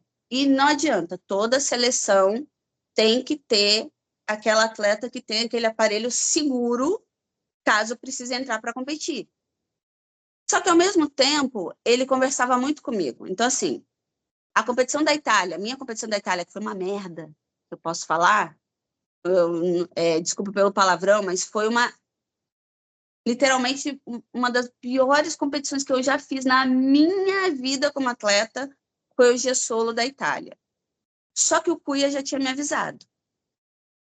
Ele tinha falado assim, ó, você vai competir bem essa aqui, que era a Copa do Mundo que eu ganhei medalha de paralela, que eu tinha até colocado o Jäger na paralela. Ele falou, você vai competir bem aqui, mas aqui a sua competição vai ser muito ruim. Então não se assuste, não se preocupe, vou estar contigo. Se você competir bem, fora do que eu estou planejando, maravilha. Se não for, é dentro daquilo que eu já estou esperando para que você está bem. E para mim, assim, ele e o Felipe, porque o Felipe também me pegou numa época que eu já era mais velha. Eles sempre tiveram esse lado de entender que a atleta era atleta e a Daniele era Daniele. Ô, Dani, é muito legal assim você relatar um pouquinho de como é o seu relacionamento, como foi, né, seu relacionamento com o Cuia. Até porque eu vou bater nessa tecla que eu já falei aqui nesse episódio, né? O treinador, ou ele te joga para baixo, ou ele te joga para cima, né? Claramente o Cuia é alguém que te jogou para cima. Mas agora você tem ideia de quantos treinadores, quantas pessoas colocaram a mão em Daniel Hipólito na sua carreira inteira? Tenho Patrícia Torino, Sandro Brasil, Yumi, Marilene, que era uma treinadora da IASH, o próprio Alexandre da IASH, Ricardo, que é o Eterno Cadão, Ana Paula Luque, Viviane Cardoso, Casimiro Soares, Ernesto Trujillo, o próprio Antônio, que está no Minas, Irina, Oleg, Nádia, teve o primeiro treinador russo que foi o treinador da N durante muito tempo, que foi o primeiro técnico internacional que veio para o Brasil, Muita Anatoly, gente, meu Deus. Cíntia, Felipe, Paula, Ângelo, Renata, tia Dani, que é a Daniela do Flamengo, Georgette. Deixa eu ver se eu não esqueci nenhum, porque eu tive muitos treinadores. Oleg, Alexandrov, você não mencionou os dois. Liuquinha Alexandrov. Não, então já que a gente falou desses dois, Acho que foi o que eu tive mais problemas, assim. Porque eu já era mais velha, o Liuquinho nunca deu treino para gente mais velha, e o Alexandrov, ele achava que também nunca treinou gente mais velha e não entendia essa questão. Tanto que o Cuia muitas vezes batia de frente com o Alexandrov por minha causa. Dani, vamos ser franco, então, assim, não tem um quesinho de etarismo aí, talvez? Porque a gente sabe que ele veio de uma escola que as ginastas encerram muito cedo, né? Então, eu tô dizendo isso por mim, assim, eu enxergo um certo preconceito, sabe? De novo, não entender como as coisas funcionam no nosso país, não entender a escassez de atletas que nós tínhamos, né, no nosso país, não entender o seu papel enquanto atleta, né, individual e capitã. Então, eu enxergo, eu estou dizendo isso realmente do meu ponto de vista, assim, eu enxergo um certo preconceito aqui. No PAN de Toronto, eu competi muito bem no PAN de Toronto, por sinal, que o Oleg acabou não entrando comigo no individual geral, e quem entrou comigo no individual geral foi o Cuia, porque na época o Oleg já entendia essa diferença, e o Oleg, muitas vezes, por exemplo, ele entendia a importância do Cuia naquele momento. Não, o Cuia entrou comigo na final de salto, no individual foi o Oleg. O Cuia entrou comigo no final de salto, porque o Oleg entendia a importância de um técnico novo como o Cuia, que tinha o potencial como técnico como tinha, entrar como atleta jovem como a Flávia e entrar como atleta com experiência como eu. Então, na final por aparelho, o Oleg deixou o Cuia entrar comigo. E eu já me dava bem com o Cuia nessa época aí, tá? Nessa época eu já me dava bem com o Cuia, né? Antes de treinar com ele. E o Alexander, eu tive algumas brigas com ele. Numa delas, eu até liguei para o Comitê Olímpico Brasileiro diretamente, para o Bichara e para a Ana, que no pré-PAN, porque o Bichara e a Ana não foram com a gente para o pré-PAN, que classificava para o Pan-Americano. E eu tive um problema muito sério com o Alexander num treinamento de competição, porque o que aconteceu? As meninas na época já estavam com estafa e eu ainda competia com mão, porque eu não me adaptei à estafa. Então, eu deixava sempre as meninas, quando tinha uma paralela só, as meninas tinham duas paralelas, então ele dividia. Então, eu deixava, o que eu fazia? Eu deixava as meninas de estafa treinarem, ajudava elas a arrumarem o barrote toda hora, e depois eu arrumava e fazia, porque elas não sabiam arrumar o barrote para mim, eu arrumava e fazia. A única que sabia me ajudar era a Jade, mas nessa competição a Jade não tinha ido no pré-pan. E eu lembro que eu fazia série muito rápido, às vezes eu nem aquecia para fazer série. Eu subia e fazia série, eu me mantinha aquecida e eu conseguia subir e fazer série de paralela sem ter que aquecer antes de fazer a série. E eu lembro que eu acabei de cravar a série, que a Irina nessa competição tinha ido comigo. Eu acabei de fazer minha saída de dupla esticado. Ele já estava na porta do ginásio, gritando comigo e com a Irina, falando que o ônibus estava saindo. Sendo que ele não deixou eu começar o treino de paralela antes, porque eu usava a mão. E aí, na hora. E eu lembro que eu fiz uma série. Tinha que fazer duas, eu fiz uma série. E mesmo assim, ele sabendo que eu tinha duas séries para fazer, eu terminei a série. Tipo assim, foi eu pisar no negócio, eu não tinha nem apresentado, tipo, mal tinha finalizado a série. Ele já estava gritando comigo e com a Irina lá na porta do ginásio, porque o ônibus ia sair, que não sei o quê, nananã, e botando como se a culpa tivesse sido minha, das meninas não terem acertado a série de paralela e eu ainda tinha que fazer paralela. Cara, eu sei que eu entrei no ônibus e nessa época o Ricardo tava, o Cadão, por causa da Belle, e o Cadão já me conhecia. O Cadão tentou me acalmar, ele viu que ele não conseguiu me acalmar, porque eu tava tão puta, que eu peguei meu telefone, desbloqueei meu telefone, paguei um caro nessa ligação, mas eu não quis nem saber. Liberei, fiz questão de liberar meu telefone, liguei para a Ana e falei assim, olha só, tá difícil, porque ele não conhece a minha história, ele não sabe o que eu já fiz pelo meu país, não dá para ser assim. Se ele não me quer na seleção, ele não me convoque, mas dessa forma não dá para ser. Não dá para ele me convocar para a seleção e me tratar como se eu não tivesse feito nada pelo meu país, como se eu fosse um zero à esquerda. Eu sei que ele levou esporro do caramba. Aí no dia seguinte, A gente aquecendo, tal, antes da competição, ele foi falar de Olimpíada. Ele me colocou em 2015. Não, 2015 foi o Pan-Americano. Foi o treinamento do Pan-Americano mesmo. 2015, ele me colocou como se eu não tivesse classificada para a Olimpíada. Eu só olhei assim, eu falei, como é que você está me descartando antes de saber da minha competição? A Irina, Dani, eu falei, Irina, eu não vou ficar quieta. Se alguma das ginastas mais novas ganharem de mim aqui nesse PAN, ele pode falar isso. No fim, eu entrei na final, fui a quinta melhor do Pan-Americano e nenhuma das mais novas ganhou de mim. Só a Flavinha, né? Ficou em terceiro nesse PAN. Não, mas a Flavinha eu já sabia que ganhava de mim. Eu não estava falando da Flavinha, eu estava falando da Julie Kim, estava falando das meninas, da Milena, de meninas que não ganharam de mim. Da própria Mas, Letícia. Dani, olha, sabe de uma coisa? O Cedric tocou nesse assunto na entrevista que a gente teve com a mãe da Rebeca, né? A Dona Rosa, 2 episódios atrás. Que, cara, a gente... Na verdade, eu não lembro se foi o Cedric, se foi a própria Dona Rosa que falou. Mas a gente passou na mão de um monte de gringo, né? Alguns deram certo, Irina tá aí, graças a Deus, até hoje. Outros nem tanto. A gente sabe que a experiência com o Liu Kim não foi tão vantajosa para o Brasil, né? Idem para o Alexandrov.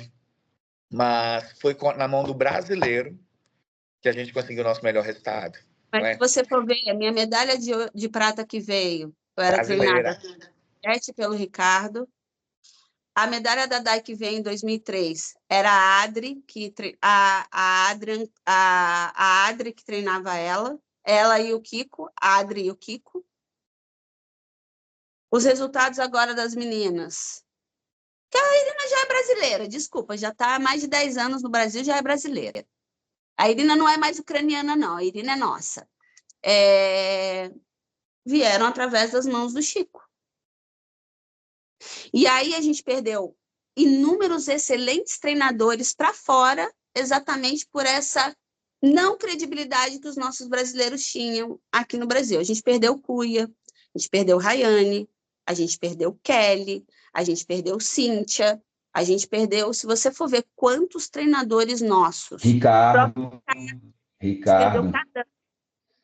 Se você for ver quantos técnicos nossos, a mais recente agora, Lorena, que era uma puta treinadora de base, a gente perdeu para fora. Isso é foda, cara. E não só treinadores, né? Mas quando você vê de novo, estou colocando isso com minhas palavras, esse desrespeito com o nosso povo, quem é brasileiro à frente do Brasil, a gente também vê a desmotivação dos atletas, assim. Eu acredito muito que você poderia ter continuado ainda na ginástica. Acredito muito que, por exemplo, uma ginasta que eu sou apaixonado por ela, Tuane Lee, sabe? Essa menina, ela poderia ter ido muito além do que ela foi, sabe? Mas sabe-se lá o que aconteceu, né? Tuane, fica o convite um dia, vem aqui conversar com a gente, vamos contar sua história também. Mas, assim, eu acho que essa sensação de... Por conta dessas coisas de que, por exemplo, a atleta era melhor e aí, na hora de escolher, escolhia muitas vezes outra ginasta. E, assim, o que eu posso falar da minha parte, Daniele, eu acho que eu fui uma pessoa e sempre lutei, porque eu nunca quis essa coisa de ser colocada em algum lugar que eu não merecia. Então, assim, todas as vezes que eu estava na seleção, todas as vezes que eu estava competindo ou Pan-Americano, ou Mundial, ou a Olimpíada, foi porque eu sempre me esforcei para estar no local que eu achava que cabia a mim.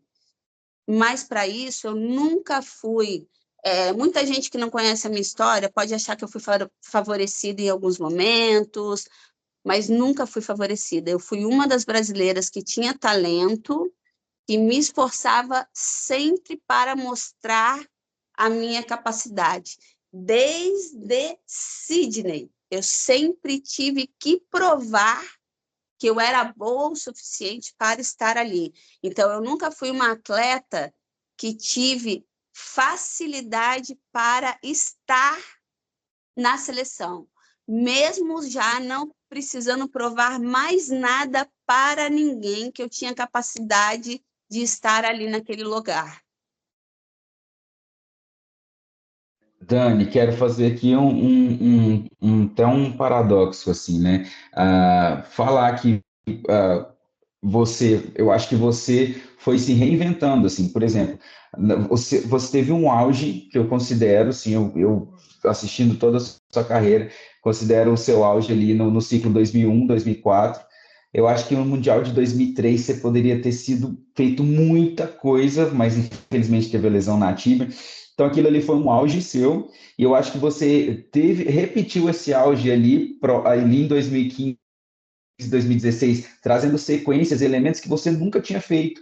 Então, naquele momento, assim, eu vendo de fora, eu penso assim, eu acho que naquela época acho que a melhor geração de juvenis estava chegando, Jogos Olímpicos do Rio de Janeiro, a Daniela, ele foi lá, tipo assim, eu não vou deixar essas novinhas tirarem o meu lugar nessa Olimpíada. Eu vou me reinventar, eu vou trazer de volta o meu duplo esticado, eu vou fazer aqui minha sequência de pirueta e meia bate dupla, que poucas ginastas apresentaram essa sequência, né, em séries, assim, e você conquistou a sua vaga olímpica. E depois Assim, né, quem... que nem precisava, com a minha série que eu fazia com pirueta e meia dupla, eu nem precisava ter voltado ao duplo esticado. Mas aquilo, para mim, foi uma questão de honra mesmo, de eu mostrar que eu ainda tinha capacidade, e às vezes até para mim mesma, que eu ainda tinha capacidade de voltar a fazer uma coisa que eu fiz a minha vida toda. Então, ali, lógico, se de repente eu fizesse a pirueta e meia dupla, eu não teria falhado na segunda diagonal e teria feito meu duplo grupado cravado com saltinho e teria feito meu 100 mãos duplo carpado, que também foi uma outra coisa que depois de anos eu me reinventei em fazer. Então, ou até mesmo ter optado pela dupla e meia bate pirueta, que eu fazia muito bem. Eu não tinha problema de fazer a dupla e meia bate pirueta, porque eu nunca cheguei rodando nas minhas piruetas. Eu nunca tive esse problema de rotação. Então, eu sempre tive muita noção da minha capacidade. De repente, se eu fizesse a pirueta e meia dupla e meia bate pirueta, o duplo e o 100 mãos duplo, com os giros que eu fazia, eu teria beliscado uma final de solo naquela Olimpíada, porque eu fazia muito bem executado. Então, assim, eu tenho noção da minha execução. Isso eu sempre tive muita noção. Eu sempre tive noção que eu nunca fui uma atleta que fiz perna cruzada, nunca dobrei perna, eu nunca tive isso como atleta, porque a Georgette sempre me cobrou isso muito desde pequenininha, a questão do cuidado com a execução do elemento. E a Georgette, antes disso, vinha à tona no código de pontuação muito rígido, que não é só você fazer o elemento, é você executar muito bem. A Georgette sempre cobrou isso. Então, ter isso muito em mente, que eu sempre tive, foi muito importante, mas a questão de voltar com duplo esticado foi muito mais minha do que do Cuia. Porque o Cuia, quando ele botou no papel, ele falou, Dani, não faz diferença nenhuma você fazer a série com duplo esticado e a série com a preta e meia dupla e a dupla e meia bate pirueta. Não faz diferença nenhuma, mas a gente sabe que visivelmente o duplo esticado chama mais atenção. E você pode fazer. Então, foi mais questão ali, a Daniele com ela mesma. Mais uma vez, você contra você mesma, né? Essa aprovação, sempre o ginasta passa por ela. Foda, né, Eu Cedric? sempre me cobrei muito, Ícaro. Eu sempre fui uma ginasta muito exigente comigo mesma. Então, assim, mais do que qualquer pessoa, eu sempre fiquei frustrada, às vezes, quando eu estava bem e não conseguia o resultado esperado. Mas eu entendia também que não adiantava eu estagnar ali e ficar sofrendo, que tinha uma outra competição. Na outra competição eu tinha que melhorar, eu tinha que mostrar a evolução. E nessa época do Alexander, quantas vezes a gente pediu para o Oleg voltar a ser técnico-chefe da seleção? Nossa Senhora! Acho que a gente perdeu as contas de quantas vezes a gente implorou para o Oleg voltar a ser o head coach. Porque o Oleg, ele era mais humano. Ele era exigente, ele tinha seus momentos de tapê da cara, mas ele era mais humano. Né? Então, assim, é diferente. A gente lembra do Oleg com muito mais carinho. E a perda do Oleg da ginástica, né, porque acabou falecendo alguns anos depois, é muito grande. Para a ginástica, não é só não é só para o Brasil, é para a ginástica. A perda Mas do tá Oleco aí os frutos dele, a né? perda para a ginástica mundial. Mas tá aí os frutos dele, né? Daniele Pó, Daiane dos Santos, Laís Souza. Olha quanta menina boa que sempre tem essa alegria de contar a respeito do Oleg, sabe? Eu acho que vocês honram muito a memória dele. Parabéns por isso. E o Chico, se naquela época fosse técnico-chefe, porque no início, antes do Liu Qin chegar, o Chico estava como treinador-chefe.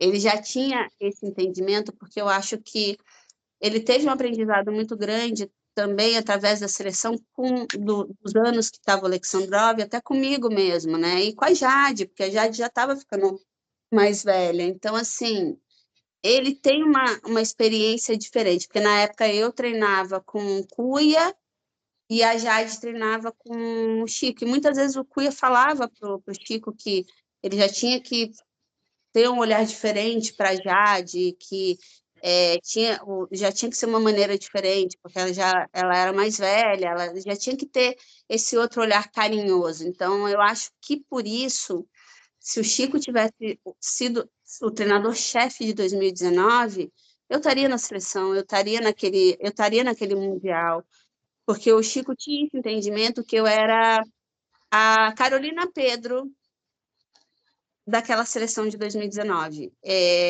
Eu já não ia competir todos os aparelhos, mas ele sabia que se ele precisasse contar comigo, principalmente no salto, no solo e na trave, ele teria essa atleta de segurança ali, ele teria aquela atleta que chegaria na nota que o Brasil precisaria para classificar para a Olimpíada e, ao mesmo tempo, uma atleta que se virasse assim para mim, eu preciso de você, ele sabe que ele ia ter o melhor de mim ali. Dani, eu acho que o Chico teria traído o melhor de Eu você. estaria, É muito diferente. É muito diferente. É muito diferente e eu acho que talvez, mesmo que você, né, nem que fosse, colocou que não, mas eu acho que... eu estaria até Como? hoje nem que fosse para fazer só trave. Dani, olha, sinceramente, fico uma pulga atrás da orelha, de verdade, porque eu acho que você, assim, né, eu acho que você teria, sim, às vezes até voltado com algumas coisas, porque, assim, né, gente, eu tô falando aqui porque eu tenho formação em educação física, eu sou treinador de ginástica, especialização em ginástica árbitra, então faz parte dos fundamentos da educação física, eu falei isso num outro podcast, periodização de treinamento, treinamento personalizado, gente. Isso vale para o esporte. Ué, se eu tenho um atleta de 35 anos, o treinamento dela é personalizado, não pode ser o mesmo treinamento para uma menina de 16. Isso não existe. Isso não Você existe. vê, Cedric, um vídeo que eu coloquei na trave, antes de pôr a série, que eu fiz rondada pirueta em cima da trave e uma rondada mortal escada, Uhum. um duplo giro de perna alta. Muito, muito foda. Cara, esse dia foi assim. Vou te falar o que aconteceu. Estava fazendo rondada mortal escada, tanto que a Lorena falando, não. Eu comecei a fazer rondada. Aí a Lorena virou assim para mim, duvido você fazer uma rondada mortal escada. Falei, você duvida, Lorena? Duvidar de Daniele Hipólito, Lorena? Aí eu virei as costas e falei assim, Lorena, rondada mortal escada. Ela, não. Eu estava já há mais de 10 anos sem fazer rondada mortal escada, porque eu fazia flick mortal. Só que chegou uma época que minha coluna pro flick ter que começar com o flick, já estava reclamando.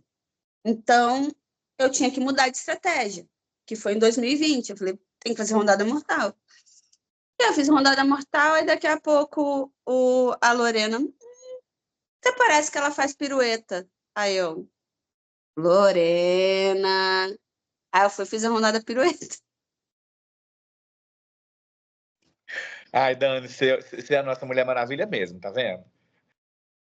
E é o que eu falo, eu acho que se eu voltasse a treinar hoje, eu faria a rondada layout de entrada, eu faria a rondada mortal, eu faria a cortada com o pé na cabeça, Eu faria Estrela Sem Mãos, eu faria Mortal Lateral, eu acho que faria ligação de acrobático com Cortada, Estrela, Cicone. Eu acho que eu ainda faria uma série dessa. A saída só que eu não sei realmente a saída que eu faria, mas eu acho que eu ainda faria Rondada Flick Duplo Carpado. Nossa, meu Deus. Quem sabe, né? Mundial de 2025 lá na Indonésia. Eu e o Cedric, a gente tá querendo ir. Quero demais ir. Vamos ver um comeback da Dani. Mas quem sabe? Nunca se sabe o dia de amanhã. A Chovitina não está aí competindo na casa perto dos 50? Então, não sei. Quem sabe? Ô, Dani, vamos descontrair esse papo agora um pouquinho? A gente já tá chegando no final, né? Tem um assunto com você que não tem como a gente deixar de tratar, que é meme. Mulher, quantos memes maravilhosos, quantos episódios super engraçados você não gerou na sua carreira? Tem vários, mas o melhor é Me Perdi, Georgette. Cara, sem dúvida. Não tem como. Dani, você descendo daquele tablado. Até hoje. Cara, eu dou muita risada, porque na ginástica até hoje, quando alguém se perde, eu me perdi, Georgette. Eu me perdi, Georgette. E a sua carinha, e a Georgette lá xingando palavrão. Na época eu olhava aquela cena, eu ficava tensa, mas hoje em dia, cara, eu dou tanta risada. Daniele, podia fazer uma dupla pirueta? Não, Georgette, eu não sabia onde eu estava. A Georgette estava pula. Se você pegar o áudio da Georgette, ela fala assim: você fica me enrolando com essa porra dessa tripla pirueta? Ela fala assim, tipo assim, eu entendi, Dani, eu entendi, assim, né, eu como treinador, eu entendi que às vezes no cansaço, na última passada, ao invés de fazer a tripla, de vez em quando você fazia uma dupla. Mas de morta no treino, né? Tipo, eu vou fechar com a dupla aqui, eu sei que é uma tripla. Aí ela sempre fica me enrolando com essa porra dessa tripla. É muita Georgette. Para essa Copa do Mundo, eu tinha, acho que, tido alguma lesão antes da viagem. E eu não estava, tipo assim, com resistência suficiente para ir terminar a série de solo com tripla. Então, muitas vezes eu terminava com dupla. Cara, mas se eu tivesse feito uma dupla pirueta naquela série, eu realmente tinha ganho ouro naquela série, porque tinha sido uma série muito boa. E outro meme é muito meu do cabelo curto, né? E, inclusive, eu acho que pegaram uma fala minha, que eu era a primeira na trave, e na época eu estava disputando com a Ponor na trave, eu só perdi para a Ponor, que era a atual campeã mundial, e eu fui a primeira a competir. Eu lembro que eu fiz uma série, né, nessa mesma competição do Me Perdi, Georgette, de trave, eu acho que eu não mexi um fio de cabelo, e eu fui a primeira a competir. Que eu fiz uma série muito boa na época, muito, muito boa.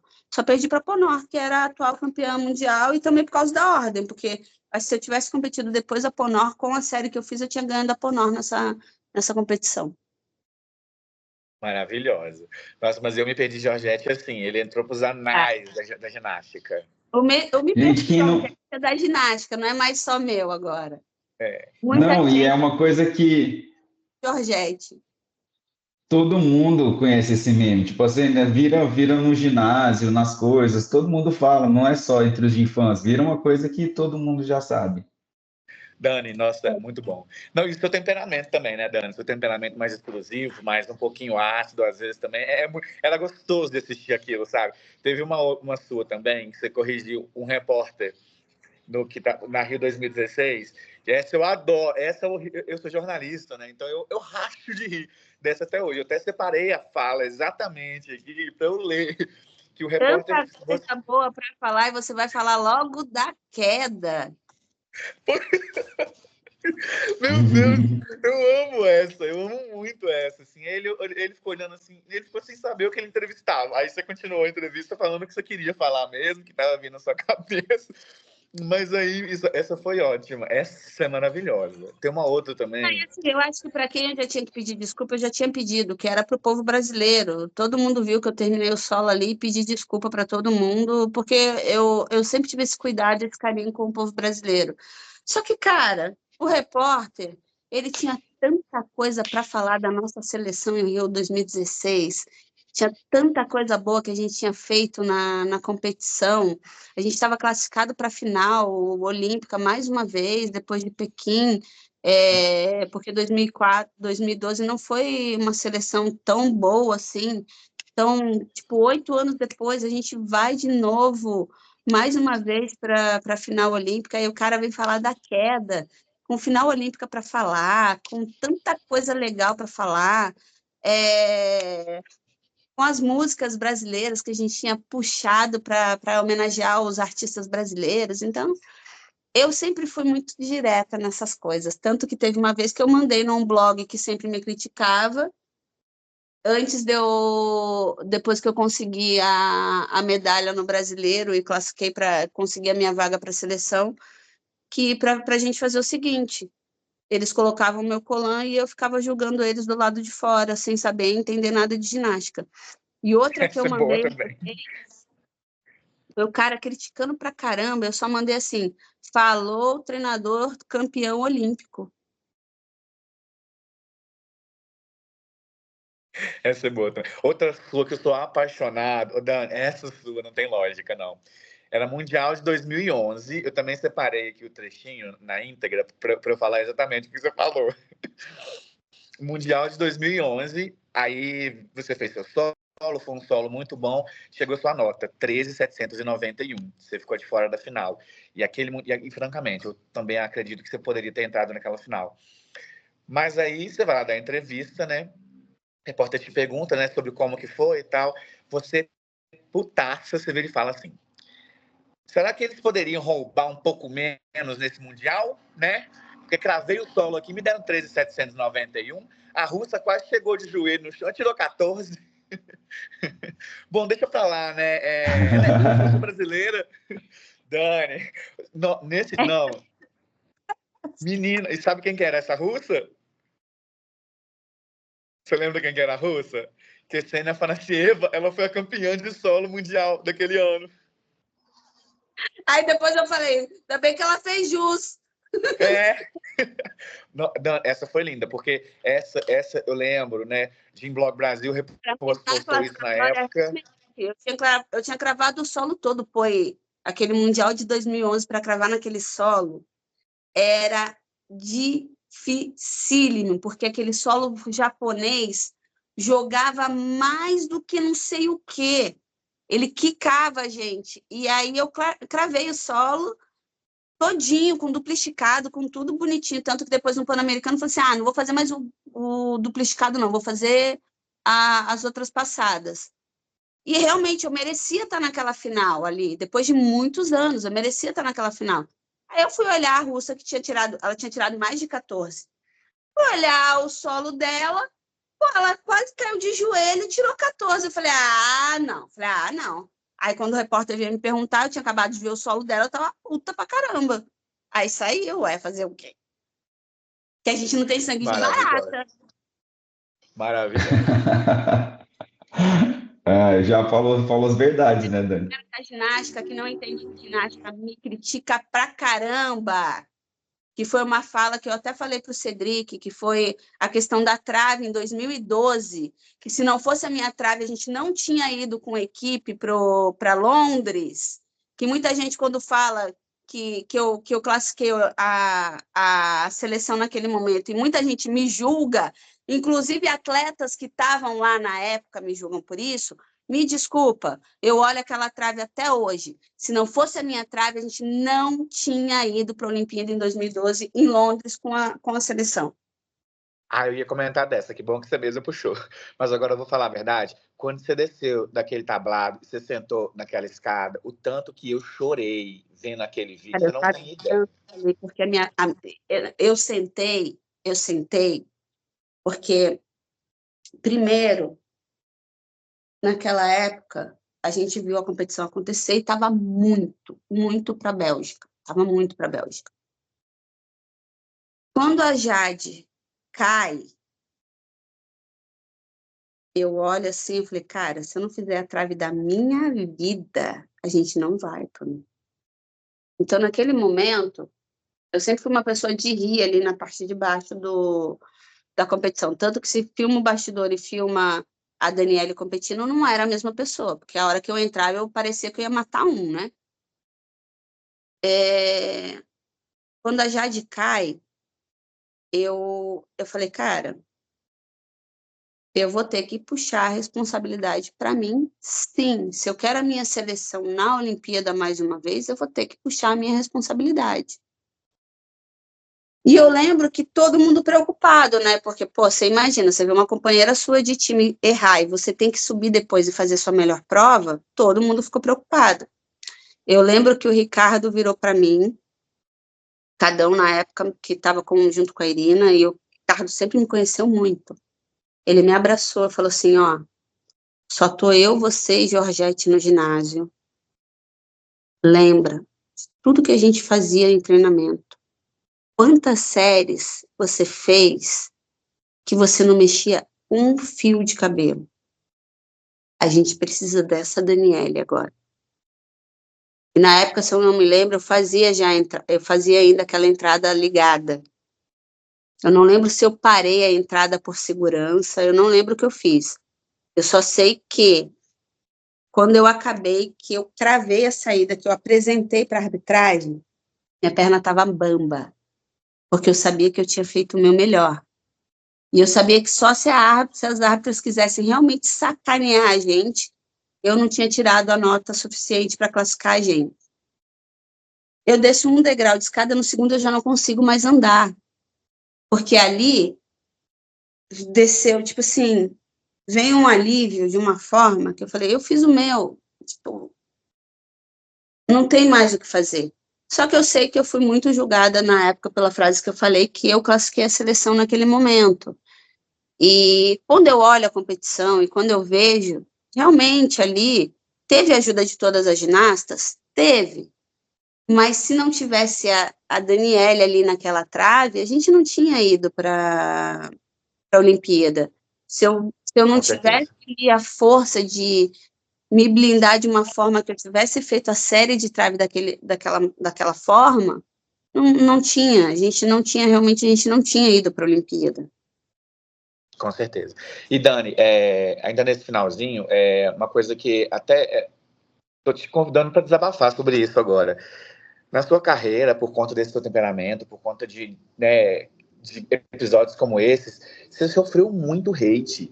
E muito hate de gente. Eu sei que a gente discutiu isso uma vez, há um tempo atrás. Você sofreu muito hate de gente que não sabia nada de ginástica, sabe? Gente que via uma série que não fazia nem sentido ali para ele, não tinha ideia se era difícil, se era fácil. E mesmo assim a pessoa ia lá, tentava te criticar e tentava te Eu diminuir acho de certa que forma. eu fui sempre muito verdadeira nas minhas expressões e, tipo assim, não fingi uma coisa que eu nunca fui, porque Cedric me conhece, eu nunca fingi nada. Sempre puxei a responsabilidade para mim, sim. Muitas vezes me culpei em coisas que eu não tinha culpa, mas eu sempre fui muito sincera. E, cara, não dava para esconder uma série na qual eu tinha feito, dado a minha vida ali, e não falar que a seleção estava classificada por minha causa. Ou então ser realmente estúpida com algumas coisas. Cara, eu tive brigas que eu fiquei muito puta com aquele canal que zoava a gente de ginástica. Nem sei se esse canal existe mais, mas cara, ele fazia coisas comigo ali que não Era era, o Era Gin Delicada? sei lá, de Eu não. É, Era. delicada, sei lá o era. que era aquela. E ele pegou uma foto minha no qual não tinha nada a ver com a situação, que foi aí a hora que eu explodi com esse cara, tanto que eu falei até coisa errada na hora que eu estava escrevendo, porque eu estava tão nervosa, de falar que eu tinha ficado de cara feia porque a Flavinha estava subindo no pódio. Ele pegou uma foto que não tinha nada a ver com a situação. Eu lembro que eu estava com uma dor no pé, eu acho que eu fiz uma cara feia olhando a minha nota de salto, que eu tinha doído meu pé no salto, e o salto era o meu último aparelho. Eu não lembro o que aconteceu. Eu só sei que aí o cara veio falar isso. Cara, eu fiquei tão irritada, porque na época eu torcia tanto para Flavinha, que eu falei, cara, não conhece a minha relação com a Flávia, não conhece Aí foi a hora que eu perdi a linha com esse cara. E, assim, eu sempre sofri muito isso, mas vou te falar, 90% das vezes eu cagava pro negócio. Tinha uns que realmente tinham uns comentários que pegava pesado, que eu não tinha sangue de barata, que aí eu respondia. Tanto que foi esse que eu falei falou o técnico campeão olímpico, desse de coloca o Colan no meu lugar e vem fazer melhor. Tem algumas coisas que eu já falei, assim, de dar na lata da pessoa. E a pessoa, às vezes, fica até sem graça de responder depois. Aí eu falei assim, deve ser fã incubado, que eu devo, em algum momento, não conseguir tirar foto. Já falei isso também. Mas é porque eu sou isso. Você nunca vai ver a Daniele diferente disso. A Daniele é A sua sincera, autenticidade. a Daniele fala a hora que ela tem que falar, a Daniele acha que quando ela não tem que dar satisfação nenhuma, ela se cala, como muitas vezes com coisas que aconteceram comigo na seleção. Eu me calei, como também não achei justo naquela época que eu voltei para o Flamengo, que a classificação, que quem ia competir o aparelho era quem tivesse ganho, e o Oleg trocou as coisas em cima da hora. Eu falei, então agora você coloca a Ana Paula para competir, porque eu estou indo para minha casa. Que isso eu também nunca contei para ninguém. Porque ele fez uma avaliação e quem ganhasse o aparelho que competia. Ele me tirou e colocou a Laís no solo e eu tinha ganho da Laís na avaliação. Então, já realmente briguei muito por questões assim. Teve uma na seleção que eu perdi a linha com a Juliane e depois eu mesma pedi desculpa, sem ninguém nem precisar pedir, sendo que eu não estava errada por uma situação que aconteceu com coisas exigidas da seleção. Então, eu nunca fui diferente disso. Nunca fui aquela também que, quando tem que fazer todo mundo uma coisa só, de falar assim, porque eu cheguei antes no ginásio, eu era a primeira a fazer. E as mais novas, eu soube que tinha essas coisas, eu sempre deixei. Então, às vezes que eu briguei porque eu tinha certeza que eu estava certa. Você nunca vai ver a Daniele brigando por uma coisa que ela sabe que ela está errada. Agora, se eu estiver certa... Eu acho que grande parte dessas coisas que ela falou, Ícaro, já vem de um negócio que eu também falo muito aqui. Muitas vezes a gente não tem os critérios claros, assim. Eu vejo isso muito como uma falha, muitos treinadores reclamam disso. Não tem um critério, assim, que é claro para mim, que eu vou poder falar para minha ginasta assim, olha, vamos nos esforçar para a gente conseguir isso, porque se a gente conseguir isso, a gente vai estar lá, a gente vai para tal competição, a gente vai fazer tal aparelho. Então, assim, esses critérios são muito difíceis, eles precisavam ser mais claros. Eu acho que é uma coisa, assim, que a gente precisa evoluir aqui na nossa ginástica, né, tanto no masculino quanto no feminino, sempre colocar critérios claros, assim, para as escolhas da seleção, né, para as escolhas olímpicas, mundial, etc. Eu acho que isso facilita muito, tira o peso e a carga de quem está no comando, né, porque daí, o critério é esse ponto, e também coloca uma clareza para quem está trabalhando e se esforçando, tanto atleta, quanto clube, quanto treinador. Porque desde 2017, quando teve aquele primeiro encontro lá de treinadores, foi quando eu comecei a trabalhar no COB, eu estava lá também, então é difícil a gente filtrar, né, o que a gente pode falar, o que a gente não pode, mas, assim, né, muitas dessas situações eu estava lá, então é difícil. Período de 2017 para eu não desistir pelas coisas que você viam que estavam fazendo comigo. Então, assim, Ícaro, que quando eu falo, eu não falo porque eu estou querendo me vangloriar de alguma coisa, é porque realmente, quando eu falo, quando a Daniele estoura, quando a Daniele dá essas respostas afiadas, é porque eu já passou do meu limite de ter a paciência de fazer a pessoa entender aquilo.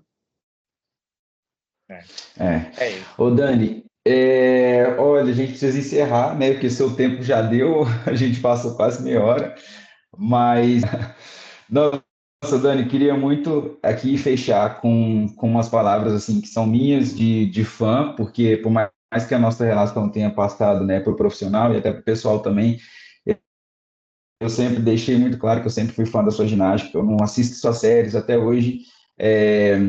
Para mim, eu queria a Dani fazendo ginástica até hoje, acho que ela teria condições, ainda mais, né, como eu falei, no formato que é hoje, uma coisa mais direcionada, uma coisa que respeita a idade. Nessa estrutura que a gente tem hoje, eu tenho certeza que você, nossa, faria muita coisa ainda. Na sua época, teria feito mais com essa estrutura, mas você, assim, a gente quis fazer esse episódio antes dos Jogos Olímpicos, porque você você é a ginasta com maior edição de Jogos Olímpicos, você é uma das atletas também com mais edições dos Jogos Olímpicos, deve estar entre as 15 ou 10 do Brasil, que mais foi para as Olimpíadas, falando das atletas, né, gerais. E você passou por muita coisa, você foi ginasta de clube, você foi ginasta de seleção permanente, você foi ginasta que transitou de permanente para clube, você teve, acho que, o maior número de treinadores, o maior número de escolas de ginástica, e você, né, foi um dos maiores talentos da ginástica, né? A Georgette tem a coisa que eu mais admiro na Georgette de tudo que ela já fez e que ela ainda faz, a Georgette, ela é especialista em descobrir Eu talentos. Então, ela descobriu a Luísa, ela ela descobriu a Luísa, ela descobriu a Soraya, depois ela descobriu você e a Jade, a Flávia, e agora, para mim, ela descobriu a Ana Paula, já, que já está no Flamengo, né? Que eu acho que vai ser a próxima. Então, assim, a você teve. A Isabel Goulart também foi. Olha o Georgette Vidor. Sim. Então, assim, você tem esse histórico. Acho que hoje, falando de Olimpíadas e de ginástica, você é que carrega o maior histórico. O maior número de treinadores de escolas ginásticas, né? Você se adaptou a vários estilos diferentes. Jesus Carvalho, aí técnica ucraniana, técnica brasileira, técnica russa. Então, assim, não tem como Eu trazer, adaptei eu acho que um gabarito, um histórico maior. próximo, né? Eu acho que a questão de eu conseguir me adaptar aos técnicos, e muitas vezes até os técnicos nos últimos tempos sendo mais novos do que eu, porque a Cintia era mais nova do que eu. Foi exatamente isso, entender o meu lugar, entender que eu era atleta. Eu não estava na posição de pessoa mais velha, eu estava na posição de atleta. E se de repente eu tivesse surgido na época da Flávia e da Rebeca, talvez eu teria ganho muito mais coisa hoje em dia, pela estrutura que se tem, entendeu? Pela estrutura de cuidado que se tem com o atleta, pela estrutura totalmente diferenciada que se tem hoje. Não é à toa que depois de 3 cirurgias sérias no joelho, a Rebeca está aí brilhando, maravilhosa, linda, fazendo todo mundo ver que é possível o Brasil ser o melhor do mundo, na nossa modalidade, no qual tem Simone Biles. E eu acredito Sim. que a Rebeca possa ganhar da Biles no salto. Eu tenho muita fé nisso. A Biles, ela sabe que no salto ela não pode vacilar. Se ela vacilar, a gente Uhum. leva. Então, Sim. acho que foi isso, mas eu sempre tive o entendimento do meu lugar. Meu lugar como Sim. atleta não podia ser maior que o lugar do técnico. Apesar de que o técnico precisa da gente para a gente ter o resultado, mas a gente precisa do técnico para ter o resultado. Então, ali, a Sim. gente sobe sozinho no aparelho, mas a gente não sobe sozinho. A gente tem uma É. equipe gigante atrás da gente, a gente tem as pessoas do POB que cuidam da gente, a gente tem as pessoas da confederação que cuidam da gente, a gente tem os médicos, fisioterapeutas, a gente tem uma equipe muito grande de cuidado, então a gente tem que valorizar. O resultado ali podem ser elas que estão indo hoje para lá, mas o resultado é de várias pessoas que passaram por esse momento antes delas. Né? E Dani, muito, muito, muito obrigado. A gente não tem como agradecer. Quando o Ícaro tinha lançado a ideia de fazer o pod com você, eu peguei e falei assim: deixa comigo, que a Daniela não vai recusar meu pedido. Eu falei para ele: vou conversar com ela com jeito, vou falar para ela que as abordagens vão ser sempre as de sempre, né? De forma respeitosa. A gente tem muita coisa para falar e acho que a gente falou obrigada. bem, assim, Uhum. muita coisa. Acho que vai ser bom para quem está ouvindo, muita história legal. E te agradecer, né? Hoje você está em viagem, mesmo assim, com mala para fazer, recebeu a gente. E, assim, sério, eu acho que você está no coração aqui dos Gym Fãs, está no coração do Gym Podcast Brasil. E muito obrigado, Dani. E agora Valeu demais. sério da questão do livro, hein? Vamos pôr as histórias no papel. Você, como jornalista, fazer as pesquisas para a gente tirar o livro da Daniela Hipólito do papel e do sonho e ir para o papel. Ai, minha filha. Bora. Fechadíssimo. Obrigado, Dani. Um beijo. Beijo, Dani. Tchau, gente. Até mais. Gym Podcast Brasil. Cedric William.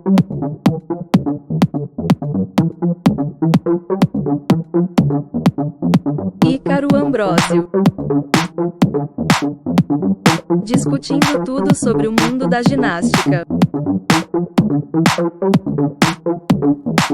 Todas as modalidades em um só lugar. Venha com a gente. Gym Podcast Brasil.